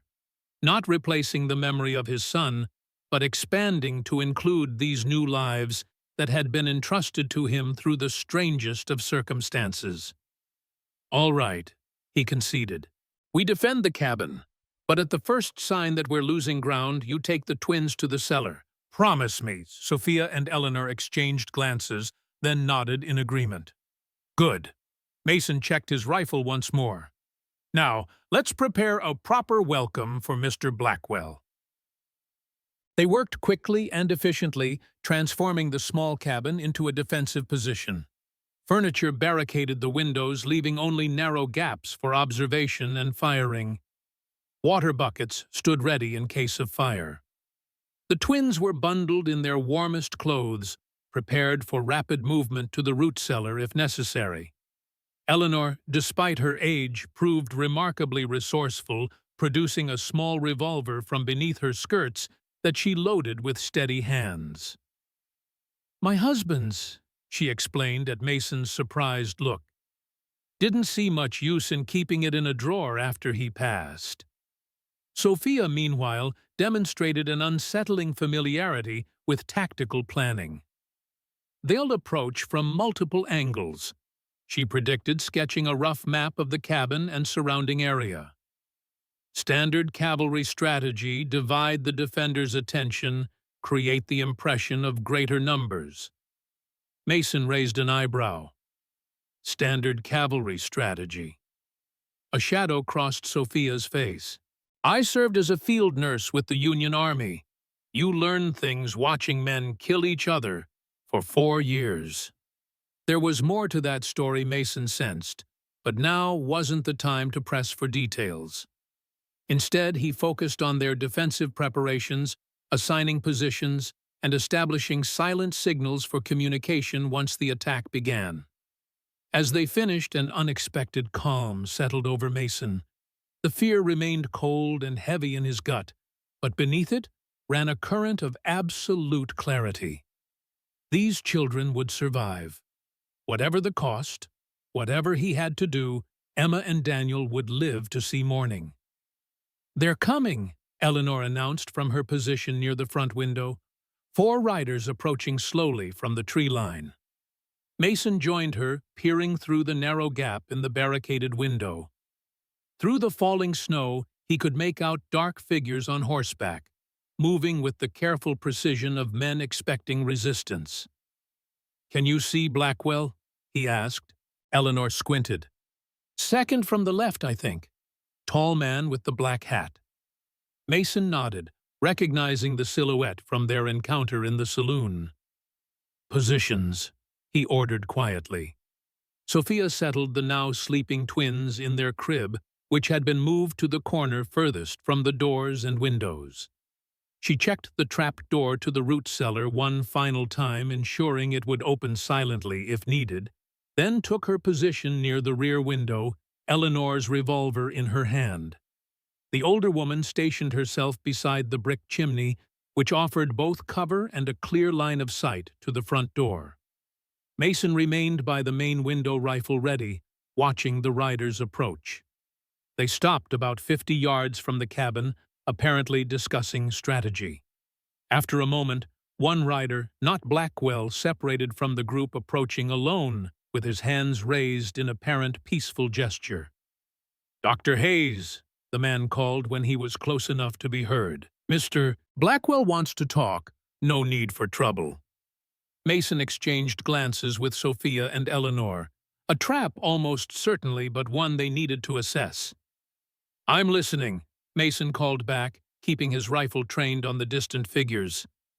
"Mr. Blackwell says there's been a misunderstanding about the children. He's willing to compensate you for your care of them." Mason's jaw tightened. "They're not for sale." A pause. Then Mr. Blackwell is prepared to be generous. $500, more than fair for half-breed orphans. Sophia made a sound of disgust from her position. Mason shared the sentiment. "Tell Blackwell the children are mine now, legally and morally. He should ride on before things get unpleasant." The messenger hesitated, then turned his horse back toward the waiting group. Mason watched their distant conference, noting how Blackwell's gestures became increasingly agitated. "They'll attack now," Sophia predicted quietly. "The negotiation was just to assess our defenses." Mason nodded grimly. "Be ready." The 4 riders separated, 2 circling toward the rear of the cabin, while Blackwell and another man remained facing the front. Classic pincer movement, exactly as Sophia had predicted.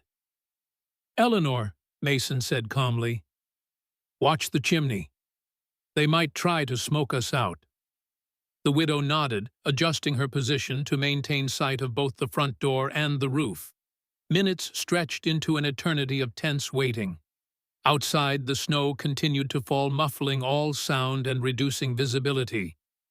Mason strained to hear movement, to detect any approach through the white curtain. The first shot came from behind the cabin, a warning aimed high, splintering wood near the roof. "Surrender the children, Doctor," Blackwell's voice carried through the storm. "No one needs to die today." Mason didn't respond, maintaining his vigilant watch through the window. The next shot struck closer to the front door, still a warning, but with clear, escalating intent. "Last chance, Hayes," Blackwell called. "Send out the brats, and we'll leave you in peace." When Mason remained silent, a barrage of shots followed systematic targeting of the windows and door meant to terrify rather than kill. One bullet found its mark through the narrow observation gap, embedding itself in the wall inches from Eleanor's head. The older woman didn't flinch, her expression hardening into determined anger. In the crib, the twins woke, startled by the noise. Emma began to cry, a frightened, high-pitched wail that tore at Mason's resolve. Sophia moved quickly to comfort them, keeping low to avoid the windows. "Give me Emma," Mason said, setting his rifle temporarily aside. "You take Daniel to the cellar. Now." "Mason," Sophia began to protest. "Now, Sophia." His voice left no room for argument. "Get him safe. I'll bring Emma once you're positioned." Understanding the strategy dividing the twins to ensure at least one might escape if the worst happened, Sophia nodded grimly. She gathered Daniel, wrapping him tightly against the cellar's chill, then moved to the trap door while Eleanor provided covering fire toward the rear of the cabin. As Sophia disappeared below with Daniel, Mason lifted Emma from the crib, holding her close as he retrieved his rifle. The little girl's cries had subsided to whimpers, her tiny hands clutching his shirt with surprising strength. "It's all right, little one," he murmured. "I won't let them take you." Outside, the shooting had paused. Mason could hear low voices conferring, followed by the sound of footsteps crunching through snow, approaching the cabin from multiple directions. "They're coming in," Eleanor warned, her voice steady, despite the danger. Mason nodded, positioning himself to cover both the front door and the path to the cellar. "When I give the signal, get to the cellar with Sophia. I'll hold them off." "And leave you alone?" "Not likely, Doctor." Eleanor's grip on her revolver remained firm. "I buried one husband. I'm in no hurry to bury another good man." Before Mason could respond to this unexpected declaration of loyalty, a tremendous crash shook the cabin as something heavy struck the front door. The barricade held, but barely. "Get ready," Mason warned, raising his rifle. The second impact splintered the door frame. The third sent the door crashing inward, revealing Blackwell's hulking brother silhouetted against the snowy night, axe in hand. Mason fired without hesitation, his shot striking the man in the shoulder and spinning him backward into the snow. Immediately, gunfire erupted from outside, forcing Mason and Eleanor to duck behind their barricades. Emma, terrified by the noise, screamed against Mason's chest. "Go!" he shouted to Eleanor. "Get to the cellar!" The widow hesitated only briefly before darting across the cabin, returning fire as she went. A bullet grazed her arm, tearing her sleeve and drawing blood, but she reached the trapdoor and disappeared below, with remarkable agility for her age. Mason, now alone with Emma, assessed his deteriorating position. The broken door admitted both gunfire and freezing air. His barricades wouldn't hold against determined assault. And most critically, Emma remained exposed to danger as long as she was with him. Decision made, he waited for a brief lull in the shooting, then ran for the cellar, bullets splintering the floorboards at his heels. He reached the trapdoor and wrenched it open, practically diving into the darkness below, with Emma clutched protectively against him. Sophia's arms steadied him as he landed, and Eleanor quickly pulled the trapdoor closed above them. In the dim light filtering through the floorboards, Mason could see Daniel nestled securely in a makeshift bed of blankets in the corner. Eleanor's arm dripped blood onto the earthen floor, but she waved away his concern. "Just a scratch," she whispered. "Save your doctoring for when we need it." Above them, heavy boots moved across the cabin floor. Mason positioned himself beneath the trapdoor rifle aimed upward, ready to fire if it opened. Sophia and Eleanor stationed themselves protectively around the twins, weapons ready. "Search everything," Blackwell's voice commanded. "They must be hiding somewhere." Footsteps crisscrossed overhead, accompanied by the sounds of furniture being overturned. Cupboards' opened walls thumped for hollow spaces. Mason held his breath as someone walked directly over the trapdoor, their weight making the wood creak ominously. "Nothing, boss," a voice reported. "No sign of them or the brats." "They can't have gotten far in this weather," Blackwell replied, fury evident in his tone. "Check the barn, the root cellar." Mason's blood froze. They knew about the cellar. His eyes met Sophia's in the dim light, a silent understanding passing between them. This might be their last stand. "Ready?" he mouthed silently to her and Eleanor. Both women nodded, weapons raised. Footsteps approached the trap door. Mason's finger tensed on the trigger, his body positioned to shield the others as much as possible when the inevitable discovery came. Then unexpectedly, another sound cut through the night, the distant report of multiple rifles firing in sequence. "Boss!" a panicked voice called from outside. "Riders coming, lots of 'em!" The footsteps overhead redirected rapidly toward the door. More gunfire erupted now, clearly exchanged between Blackwell's men and new arrivals. "It's the town," Eleanor whispered, hope coloring her voice. Thomas gathered them. Mason maintained his vigilant position, unwilling to risk exposure until he was certain of the situation above. Minutes passed with continuous gunfire shouts and the sounds of battle, until finally a familiar voice called out. "Dr. Hayes, Miss Reed, Mrs. Wilson, it's Reverend Thomas and Sheriff Morgan. You can come out now." Still cautious, Mason handed Emma to Sophia and pushed the trapdoor open just enough to peer into the cabin. It stood empty of enemies, though devastated by the fight. Through the broken door, he could see several men in custody, including Blackwell being held at gunpoint by Sheriff Morgan and a dozen armed townspeople. "It's safe," he confirmed, pushing the trapdoor fully open and helping the women up from the cellar. Reverend Thomas rushed forward as they emerged, his face tight with concern. "Thank the Lord you're all right.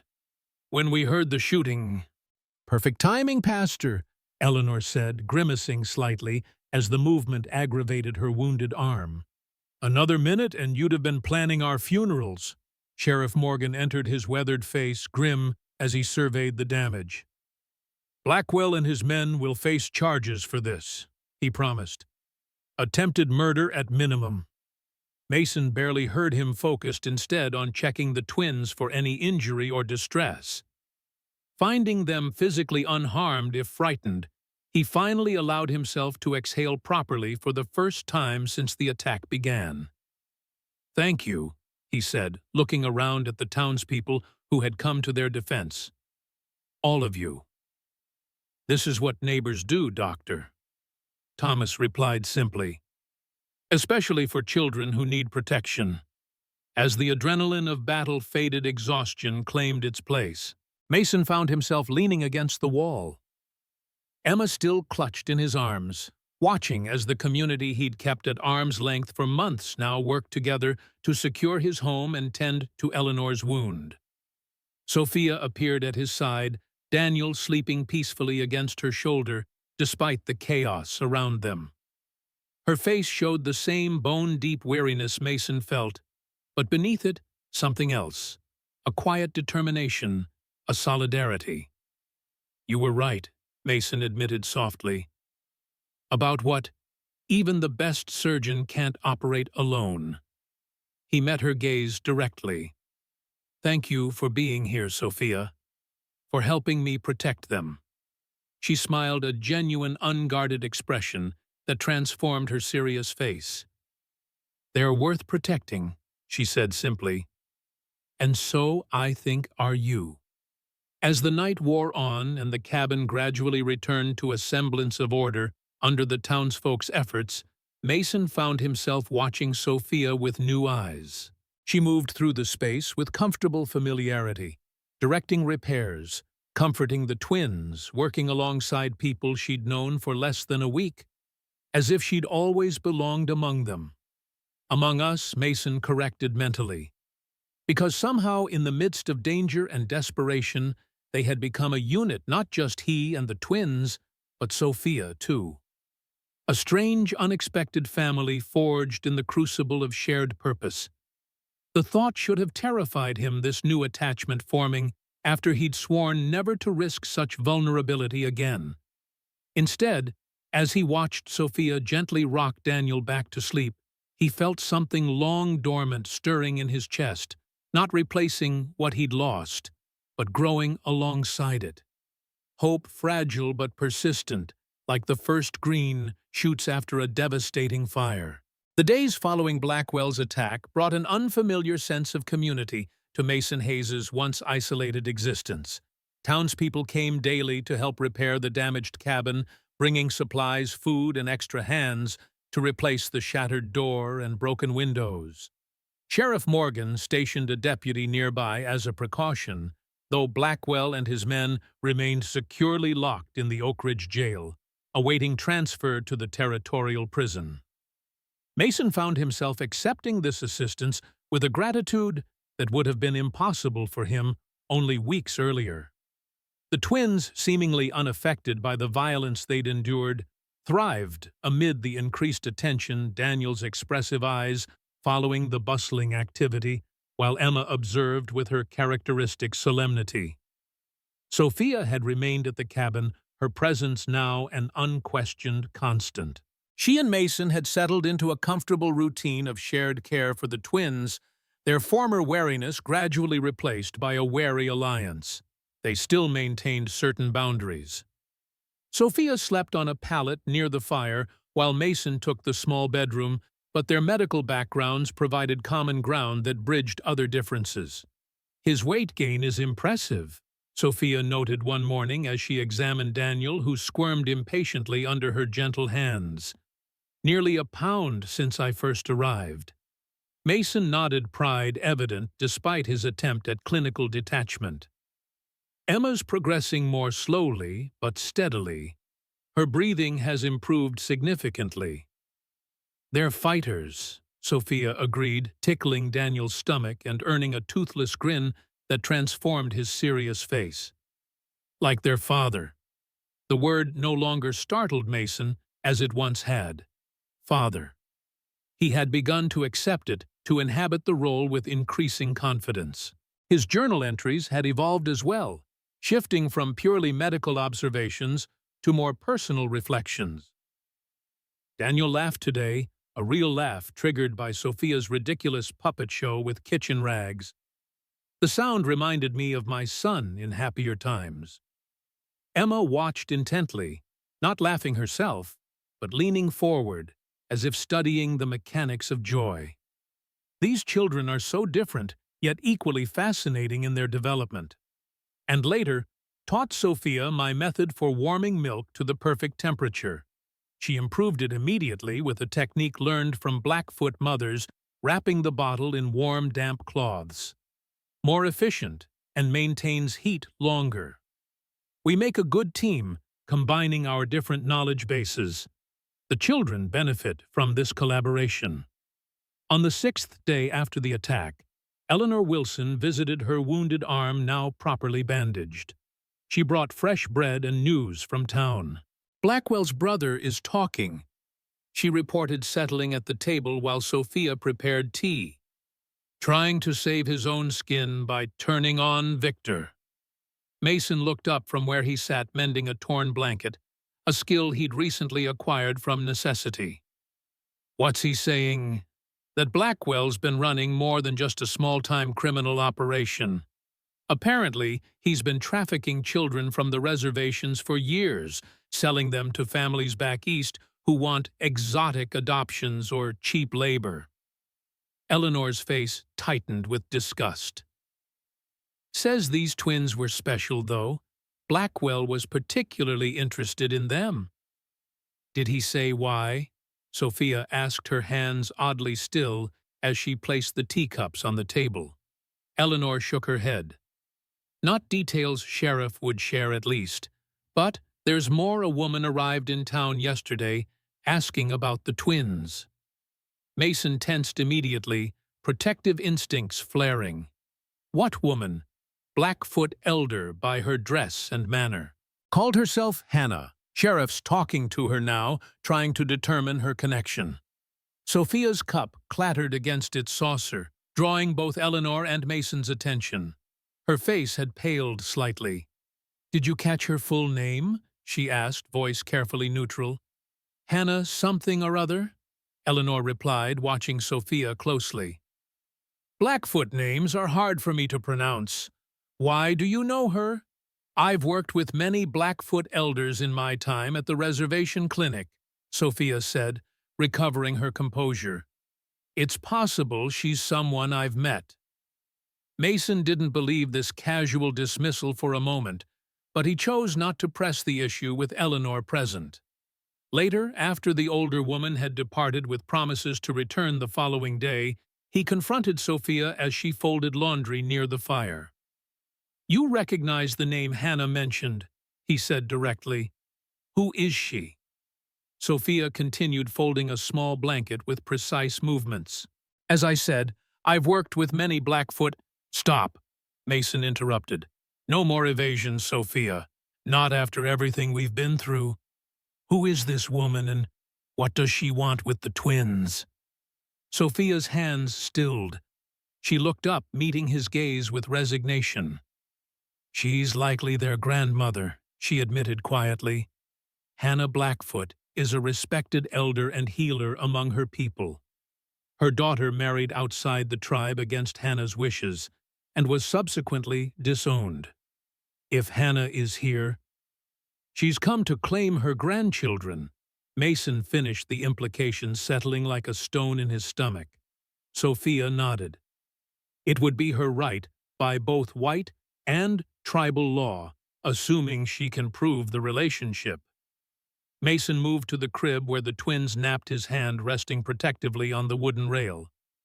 And can she prove it? Possibly. The crescent birthmark on Emma's neck is a familial trait among certain Blackfoot lineages. Hannah would know this. Mason absorbed this information, his mind racing through implications and options. Would she take good care of them? This woman who disowned her own daughter?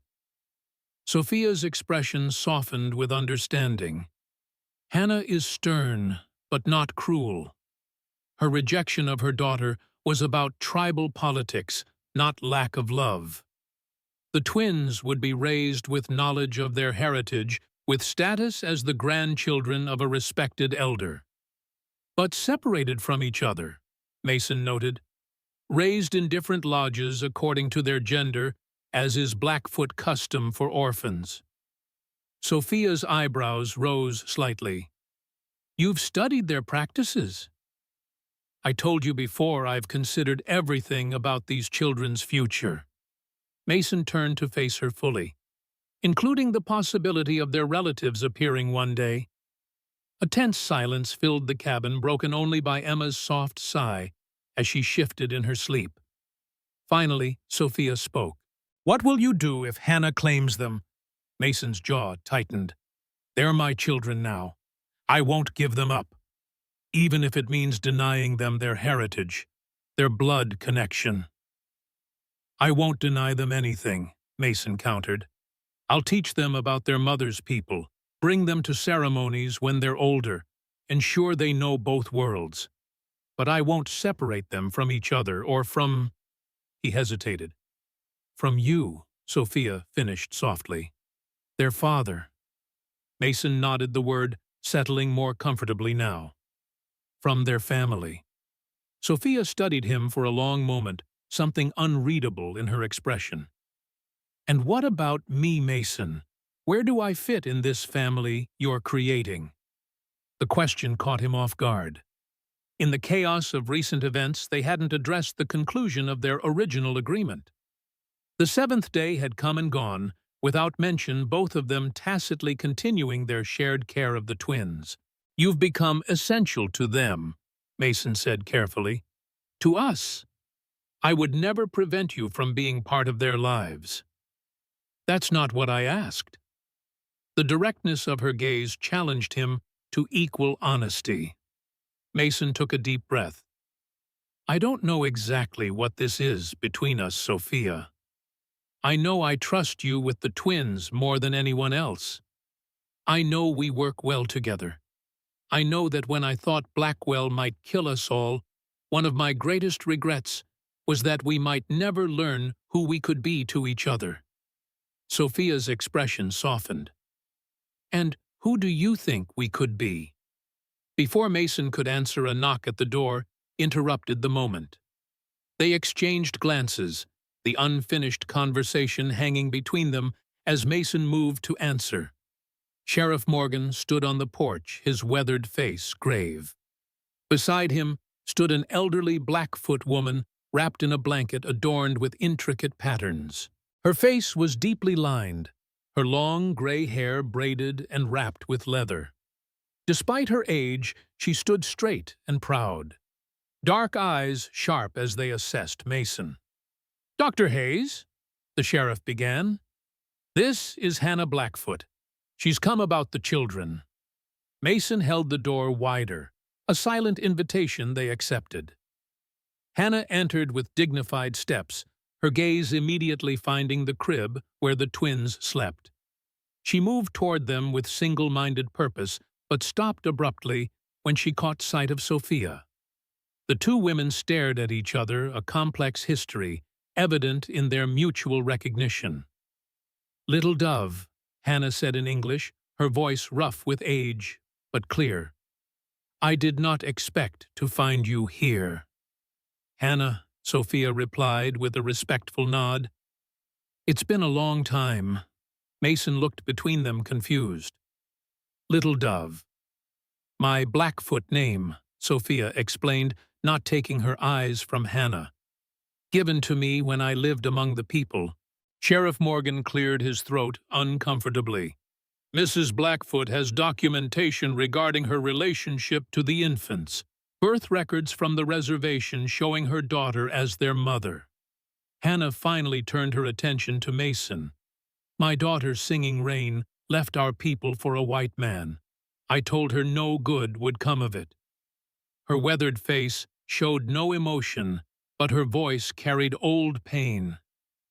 "She died bringing these children into the world. Their father could not care for them alone, so he sought help from a man he believed trustworthy." "Blackwell," Mason surmised. Hannah nodded once. "The white man tricked my son-in-law, took the children, then killed him to hide his crime." Mason's stomach clenched at this confirmation of Blackwell's depravity. "I'm sorry for your losses." Hannah's gaze was piercing. "You have cared for my grandchildren." It wasn't quite a question, but Mason answered anyway. "Yes, as if they were my own." "They are not your own," Hannah stated flatly. "They are Blackfoot blood. They belong with their people."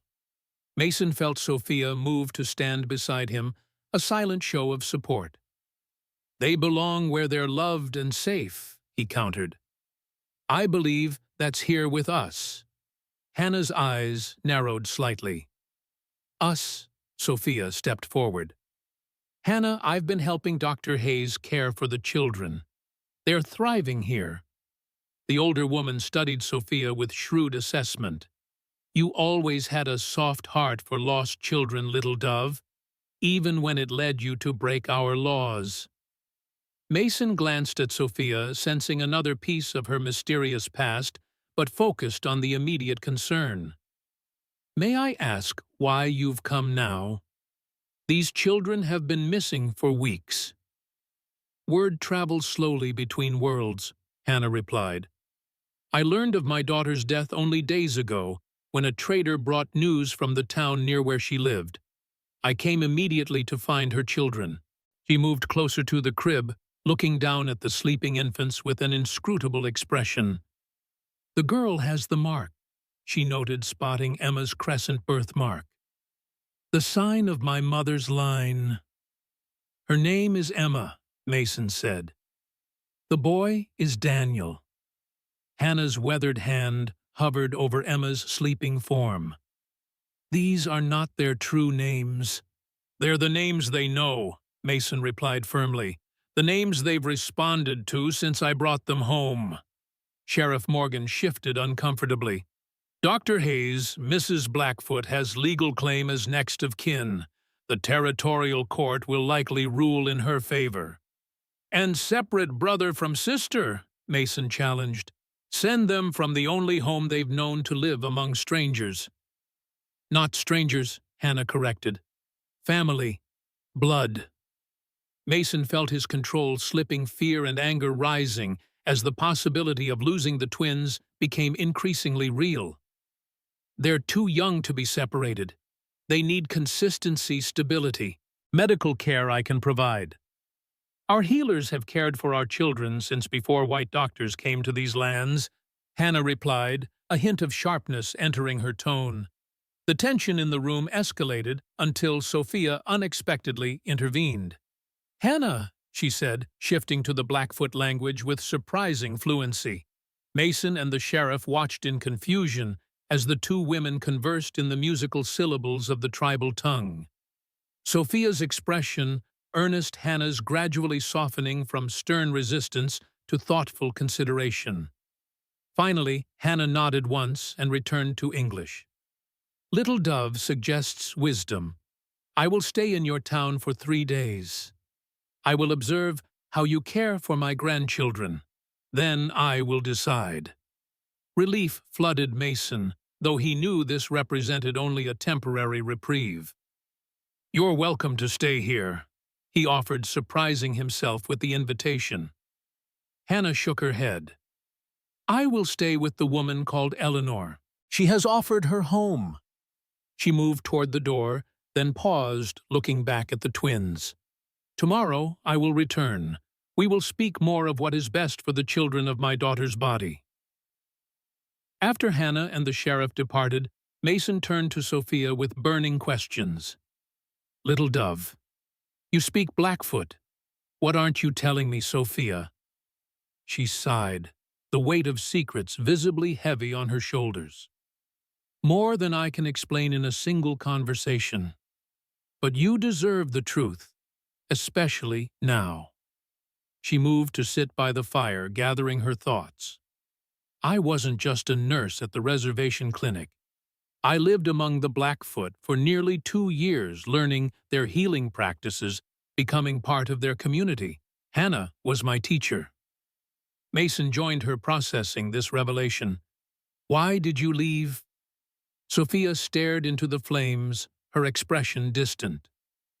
There was an epidemic smallpox brought by traders. I used techniques from white medicine that violated some traditional practices. I saved children who would have died, but in doing so, I broke tribal taboos. She looked up, meeting his gaze directly. Hannah banished me, though I believe she understood why I acted as I did. And that's why you recognize the twins' birthmark, Mason realized. You knew their mother. Not well, Sophia admitted. Singing Rain had already left the tribe when I arrived, but I heard stories of her, saw her likeness in Hannah's lodge. The crescent mark is distinctive in their family line. Mason absorbed this information, its implications rippling through his understanding of recent events. So when you first came claiming to be their aunt, I was trying to rescue them, Sophia confirmed. I've been tracking Blackwell's operations for months, working with federal authorities to gather evidence of his child trafficking. When I heard about twins taken from a Blackfoot woman, I suspected they might be Hannah's grandchildren. Why not tell me the truth from the beginning? Would you have believed me? Sophia challenged gently. A woman claiming to be investigating a criminal enterprise, asking you to hand over children you'd just won in a poker game. Mason conceded the point with a slight nod. Probably not. I needed to assess the situation first to determine if you were involved with Blackwell's operation or merely an unwitting participant. Her expression softened. It didn't take long to realize you were neither. You were simply a good man trying to save two innocent lives. The honesty between them felt raw, but cleansing, like the sting of antiseptic on an open wound. Mason had more questions, many more, but they were interrupted by Emma's hungry cry from the crib. They moved simultaneously to attend to the twins, the immediate needs of the children temporarily superseding their unfinished conversation. Later, as darkness fell and the cabin quieted, Mason found Sophia sitting by the fire, staring into the flames with troubled eyes. The twins slept peacefully in their crib, unaware of the competing claims on their future. "What did you say to Hannah today?" Mason asked, taking the chair opposite her. "In Blackfoot." Sophia looked up, firelight reflecting in her dark eyes. "I reminded her of her own teachings, that the welfare of the child always comes before the pride of the elder. I suggested that separating the twins would harm their spirits, and that you had proven yourself a worthy guardian by fighting to protect them." "Do you believe that?" Mason asked. "That I'm a worthy guardian?" "I wouldn't have stayed if I didn't," Sophia replied simply. "These children need you, Mason, and I think you need them just as much." The honesty of her assessment struck him deeply. "And what about you? What do you need, Sophia?" She looked away, vulnerability briefly crossing her features. "I've spent years tracking criminals like Blackwell trying to protect children from exploitation. It's been lonely work, necessary but isolating." "It doesn't have to be," Mason said quietly. "Not anymore." Their eyes met across the firelight, an unspoken understanding forming between them. Not love, not yet, but the potential for it growing amid the shared purpose and mutual respect that had developed through crisis and care. "Hannah will make her decision soon," Sophia reminded him. "We should prepare for all possibilities." Mason nodded, though determination hardened within him. "I won't give them up without a fight, not even to their grandmother." "I know," Sophia said softly. "That's one of the reasons I believe in you." Hannah Blackfoot arrived early the next morning, accompanied by Eleanor Wilson. The Blackfoot elder carried a small bundle wrapped in decorated hide, her face impassive as she entered the cabin. Mason and Sophia had prepared for her visit, the twins freshly fed and dressed the cabin as presentable as possible given its recent damage. Without preamble, Hannah moved to the crib and lifted Emma into her arms with practiced ease. The baby studied the elder's face with her characteristic solemnity, neither crying nor smiling. "She has her mother's spirit," Hannah observed. "Quiet, watching, learning." "She's the more contemplative of the two," Mason agreed, standing nearby with carefully controlled tension. "Daniel is more expressive." As if on cue, Daniel began to fuss, reaching up with demanding arms. Hannah handed Emma to Sophia and lifted the boy, who immediately grabbed for her long braids with impressive determination. "This one has his father's fire," she said, a hint of amusement softening her stern features. "The warrior spirit." Mason seized the opening. "You knew their father." Hannah nodded once. James Hayes, a tracker and guide. Not Blackfoot, but he respected our ways. My daughter met him when he brought traders to our winter camp. Mason froze, the name striking him like a physical blow. Hayes, he repeated, his voice suddenly hoarse. James Hayes. Hannah's sharp eyes studied his reaction. You know this name. Not a question, but Mason answered anyway, his world tilting on its axis. James Hayes was my brother. Silence fell over the cabin, broken only by Daniel's continued babbling as he tugged at Hannah's braid. Sophia stared at Mason in shock. Eleanor gasped softly, and even Hannah's impassive expression showed momentary surprise. Your brother, Hannah finally said, testing the claim. You share blood with these children. If their father was James Hayes, then yes, Mason confirmed, mind racing through implications. My younger brother left Chicago years ago, headed west. We lost touch after my wife and son died. I hadn't heard from him in nearly 3 years. Describe him, Hannah demanded. Tall like me, darker hair, a scar above his right eyebrow from a childhood accident. Quick to laugh, quick to fight, good with languages with animals. Restless spirit. With each detail, Hannah's expression shifted subtly toward acceptance. This is the man my daughter chose, she confirmed. The man Blackwell killed. The confirmation hit Mason like a punch to the stomach. His brother dead. The twins, his niece and nephew by blood. The staggering coincidence, or fate, that had brought them to his poker table that night. I didn't know, he whispered, overwhelmed. How could I not have recognized? Sophia moved to his side, Emma still in her arms. You had no reason to suspect Mason. The odds against such a connection are astronomical. Hannah watched this exchange with keen assessment.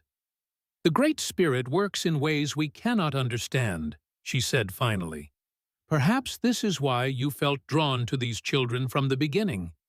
Blood calls to blood.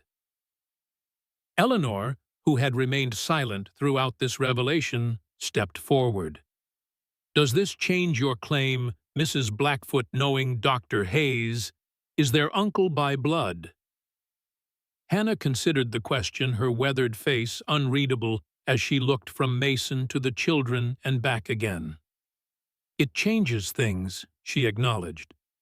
But how much remains to be seen? She handed Daniel to Mason, their hands briefly touching in the exchange. I will return tomorrow. There is much to consider.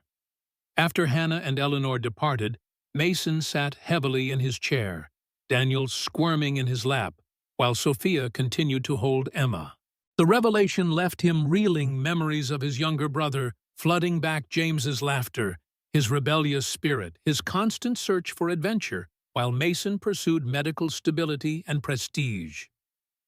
My brother, he said softly, looking down at Daniel's curious face. These children are my brother's legacy. It explains the connection you felt, Sophia observed, the immediate protectiveness beyond what the situation alone might have triggered. Mason nodded, studying Daniel's features with new awareness. I see him now. The shape of his eyes, the determined chin. How did I miss it? Because you weren't looking for it, Sophia said gently. Why would you expect your brother's children to appear in a poker game in Montana? James always did have a gift for the unexpected, Mason said, a sad smile touching his lips. Even in death, apparently. Daniel reached up, patting Mason's face with tiny fingers, as if sensing his emotional turmoil. The simple gesture broke something inside Mason, the careful wall he'd maintained between present and past, between new grief and old. He's gone, Mason whispered, the reality of his brother's death finally penetrating. James is really gone.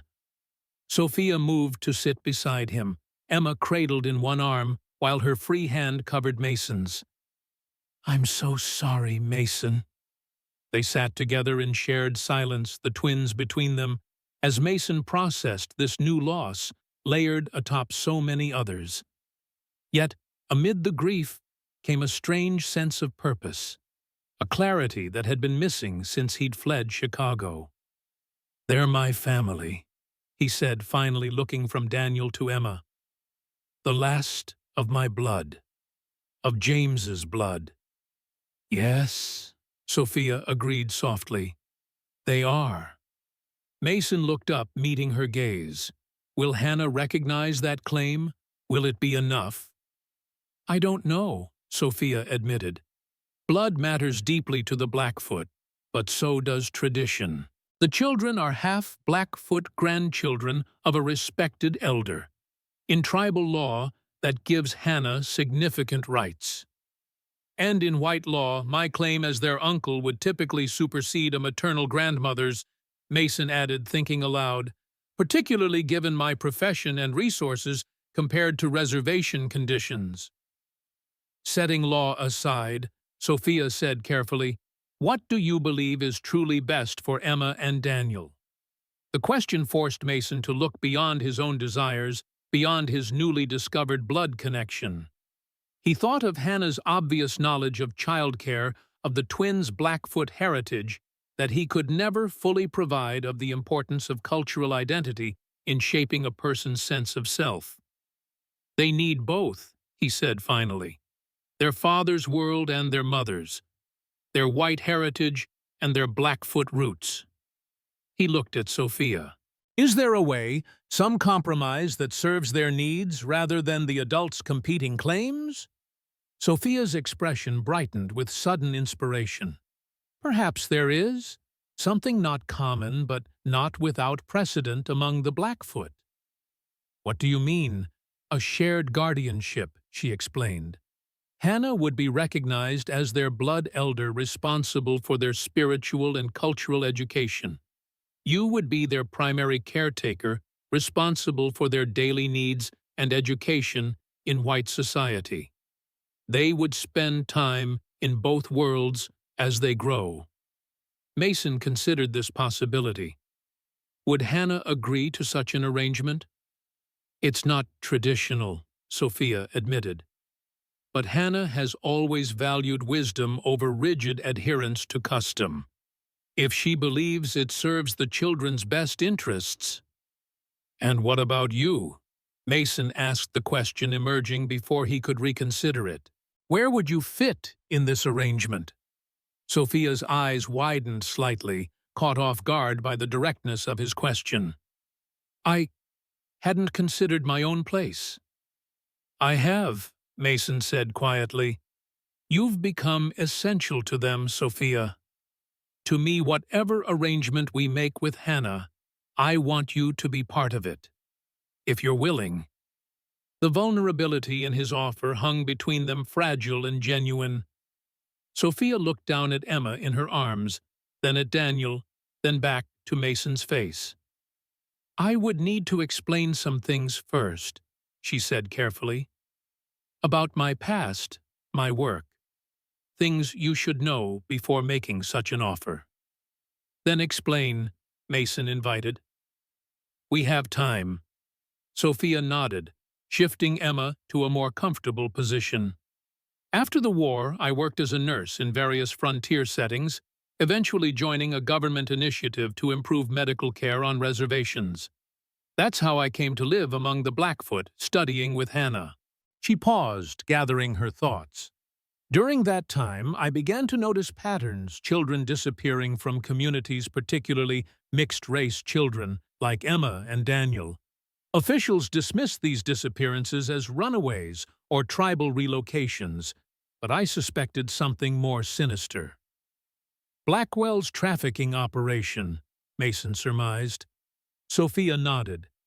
"I began documenting cases, gathering evidence. When I was banished from the Blackfoot for breaking taboos during the epidemic, I continued this work independently, traveling between reservations and frontier towns following leads." "A dangerous undertaking for a woman alone," Mason observed. A ghost of a smile touched Sophia's lips. I wasn't always alone, and I'm not without resources. My father was a federal judge before his death. His connections have provided me with unofficial support in my investigations. And official authorization.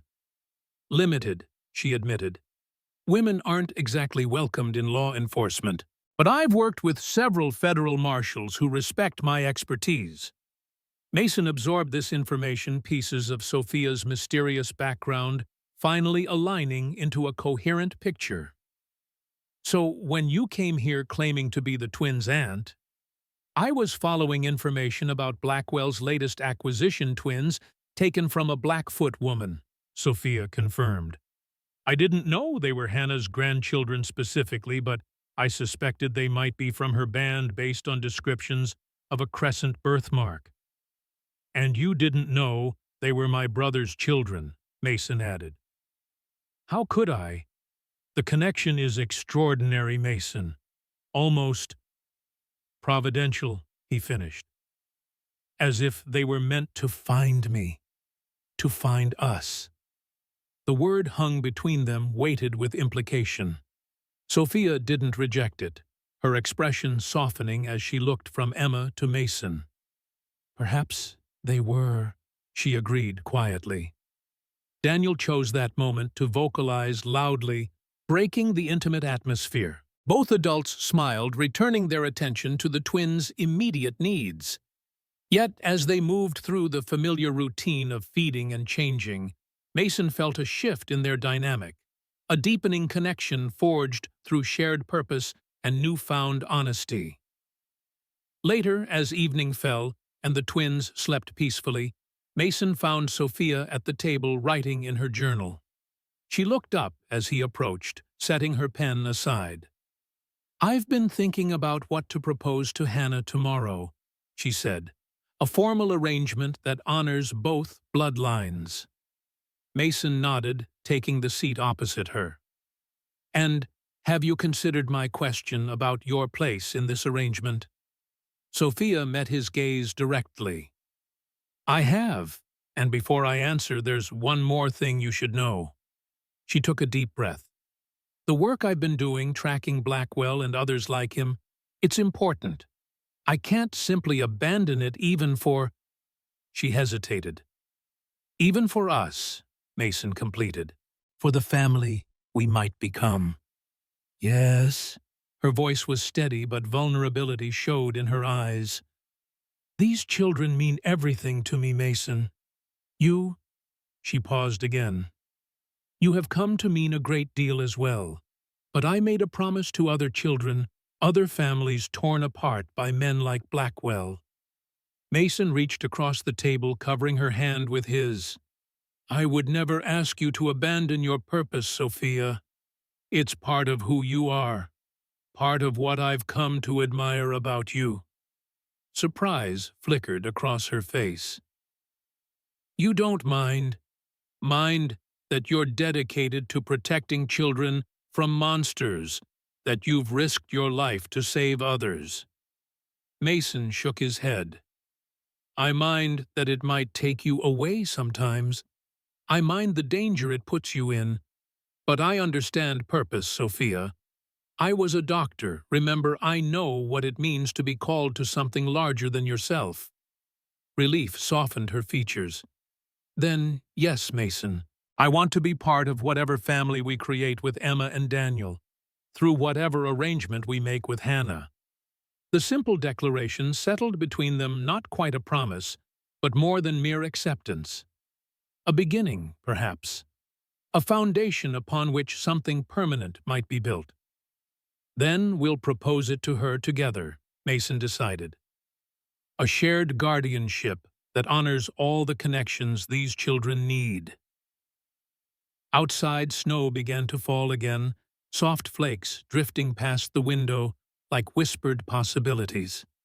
Hannah Blackfoot returned the following morning as promised, this time unaccompanied.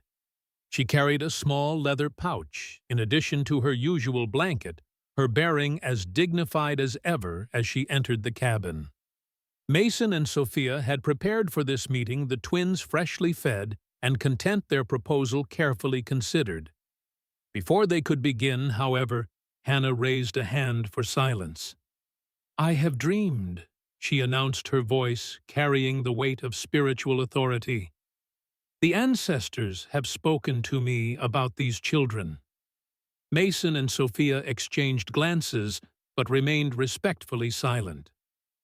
"In my dream I saw two eagles, one white one, with feathers of mixed colors.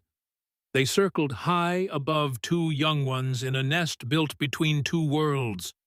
The young ones grew strong, flying between mountain and plain, belonging to both, limited by neither." Hannah's dark eyes moved from Mason to Sophia. "This dream has meaning." "We believe it does." Sophia agreed, shifting to formal speech patterns that Mason recognized as a sign of respect in Blackfoot culture. "We have been considering a way forward that might honor your dream's vision." Hannah nodded once permission to continue. Sophia glanced at Mason, who took up the explanation. "These children are of both worlds, Blackfoot and white, joined by blood and spirit. We propose a shared guardianship that honors both lineages." His voice remained steady, despite the importance of this moment. "I would provide their primary home, their education in white society, their material needs. You would be their spiritual guide, their connection to their mother's people and traditions." "They would visit the reservation regularly," Sophia added. "Learn the language, the stories, the ways of the Blackfoot. As they grow older, these visits could extend through summer's ceremonies, important tribal gatherings." Hannah considered this proposal, her expression revealing nothing. "And you, little dove, what is your place in this arrangement?" Sophia straightened slightly. "I would help Mason raise the children here while also facilitating their connection to the tribe.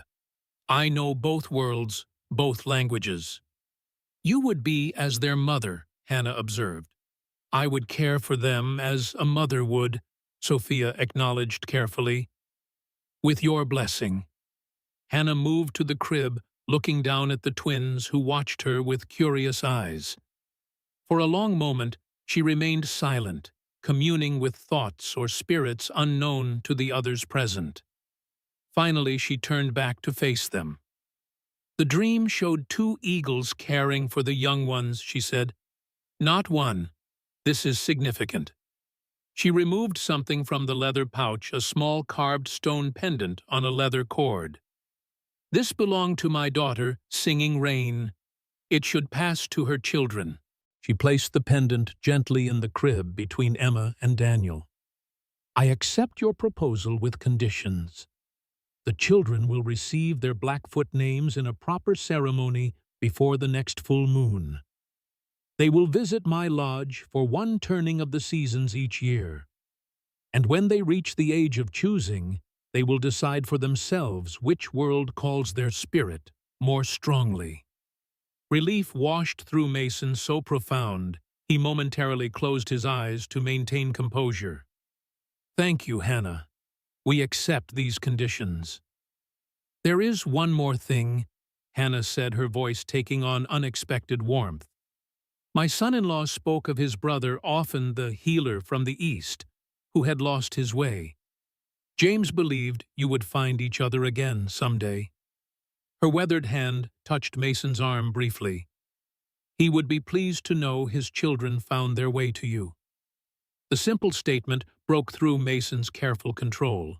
Tears gathered in his eyes, the first he had allowed himself since fleeing Chicago after his family's deaths. "I wish I had known," he said softly. "About James's marriage, about the twins, I would have come sooner." "You came when you were needed," Hannah replied with the wisdom of her years. "The time before was not yet right." She turned to Sophia, switching to Blackfoot for a brief exchange that Mason couldn't understand. Whatever was said made Sophia's eyes widen before she nodded solemnly in response. With surprising tenderness, Hannah leaned down to touch each twin's forehead in blessing. "I will return for the naming ceremony," she announced.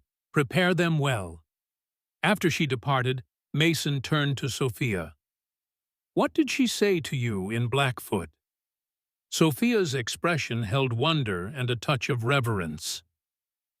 "She said the ancestors told her I was meant to find these children, that my banishment from the tribe was necessary to put me on the path that would lead me here." She shook her head slightly. "She officially welcomed me back to the people as guardian of her grandchildren." "A significant gesture," Mason observed. "More than you know," Sophia agreed. "For Hannah to acknowledge me this way, after our past conflict." She didn't finish, emotion temporarily overtaking her usual composure. Mason moved closer, resting his hand lightly on her shoulder. "It seems we've both been given second chances we didn't expect." Sophia nodded, looking up to meet his gaze. "What happens now?" Mason said with newfound certainty, "We build a home worthy of these children. A place between worlds, as Hannah described." "That won't be easy," Sophia cautioned. "There will be challenges from both societies, prejudices to overcome." "Nothing worthwhile comes easily," Mason replied. "But we have something most families don't, a clear vision of what matters. These children, their heritage, their future. Everything else is secondary."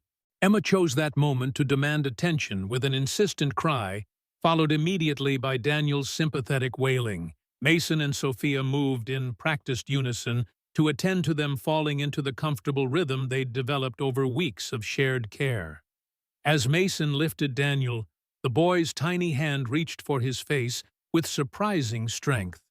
For an instant, Mason saw his brother in the determined set of the infant's jaw, in the curious intensity of his dark eyes. Not a replacement for what he'd lost, but a continuation family in a new form, unexpected but precious. "Hello, nephew," he whispered the word, settling naturally on his tongue. "Your father would be proud of you." Across the crib, Sophia held Emma with equal tenderness, speaking soft words in Blackfoot, a lullaby perhaps, or a blessing from the child's maternal heritage. The scene struck Mason with its rightness, its sense of completion after so much fragmentation. Not the family he had planned or expected, but the family they had become, forged through chance choice, and perhaps something more profound than either.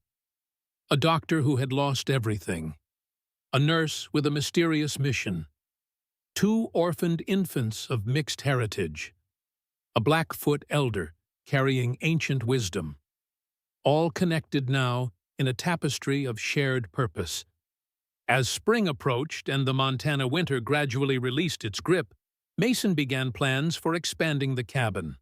The twins would need their own room eventually, and Sophia, though she maintained her separate sleeping space, had fully integrated her belongings and presence into their shared home.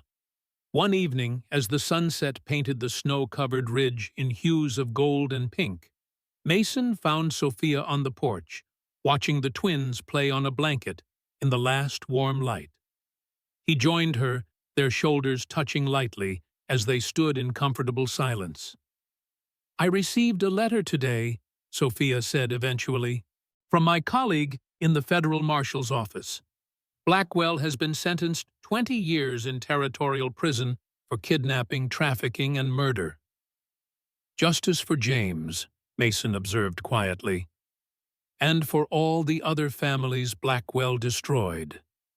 Sophia nodded, her expression satisfied yet somber. "There are others like him still operating. My work isn't finished." "I know." Mason turned to face her fully. "When will you need to leave?" "Not immediately," she assured him. "There's an investigation in Idaho that requires attention, but it can wait until after the twins' naming ceremony. And I won't be gone long, a few weeks at most."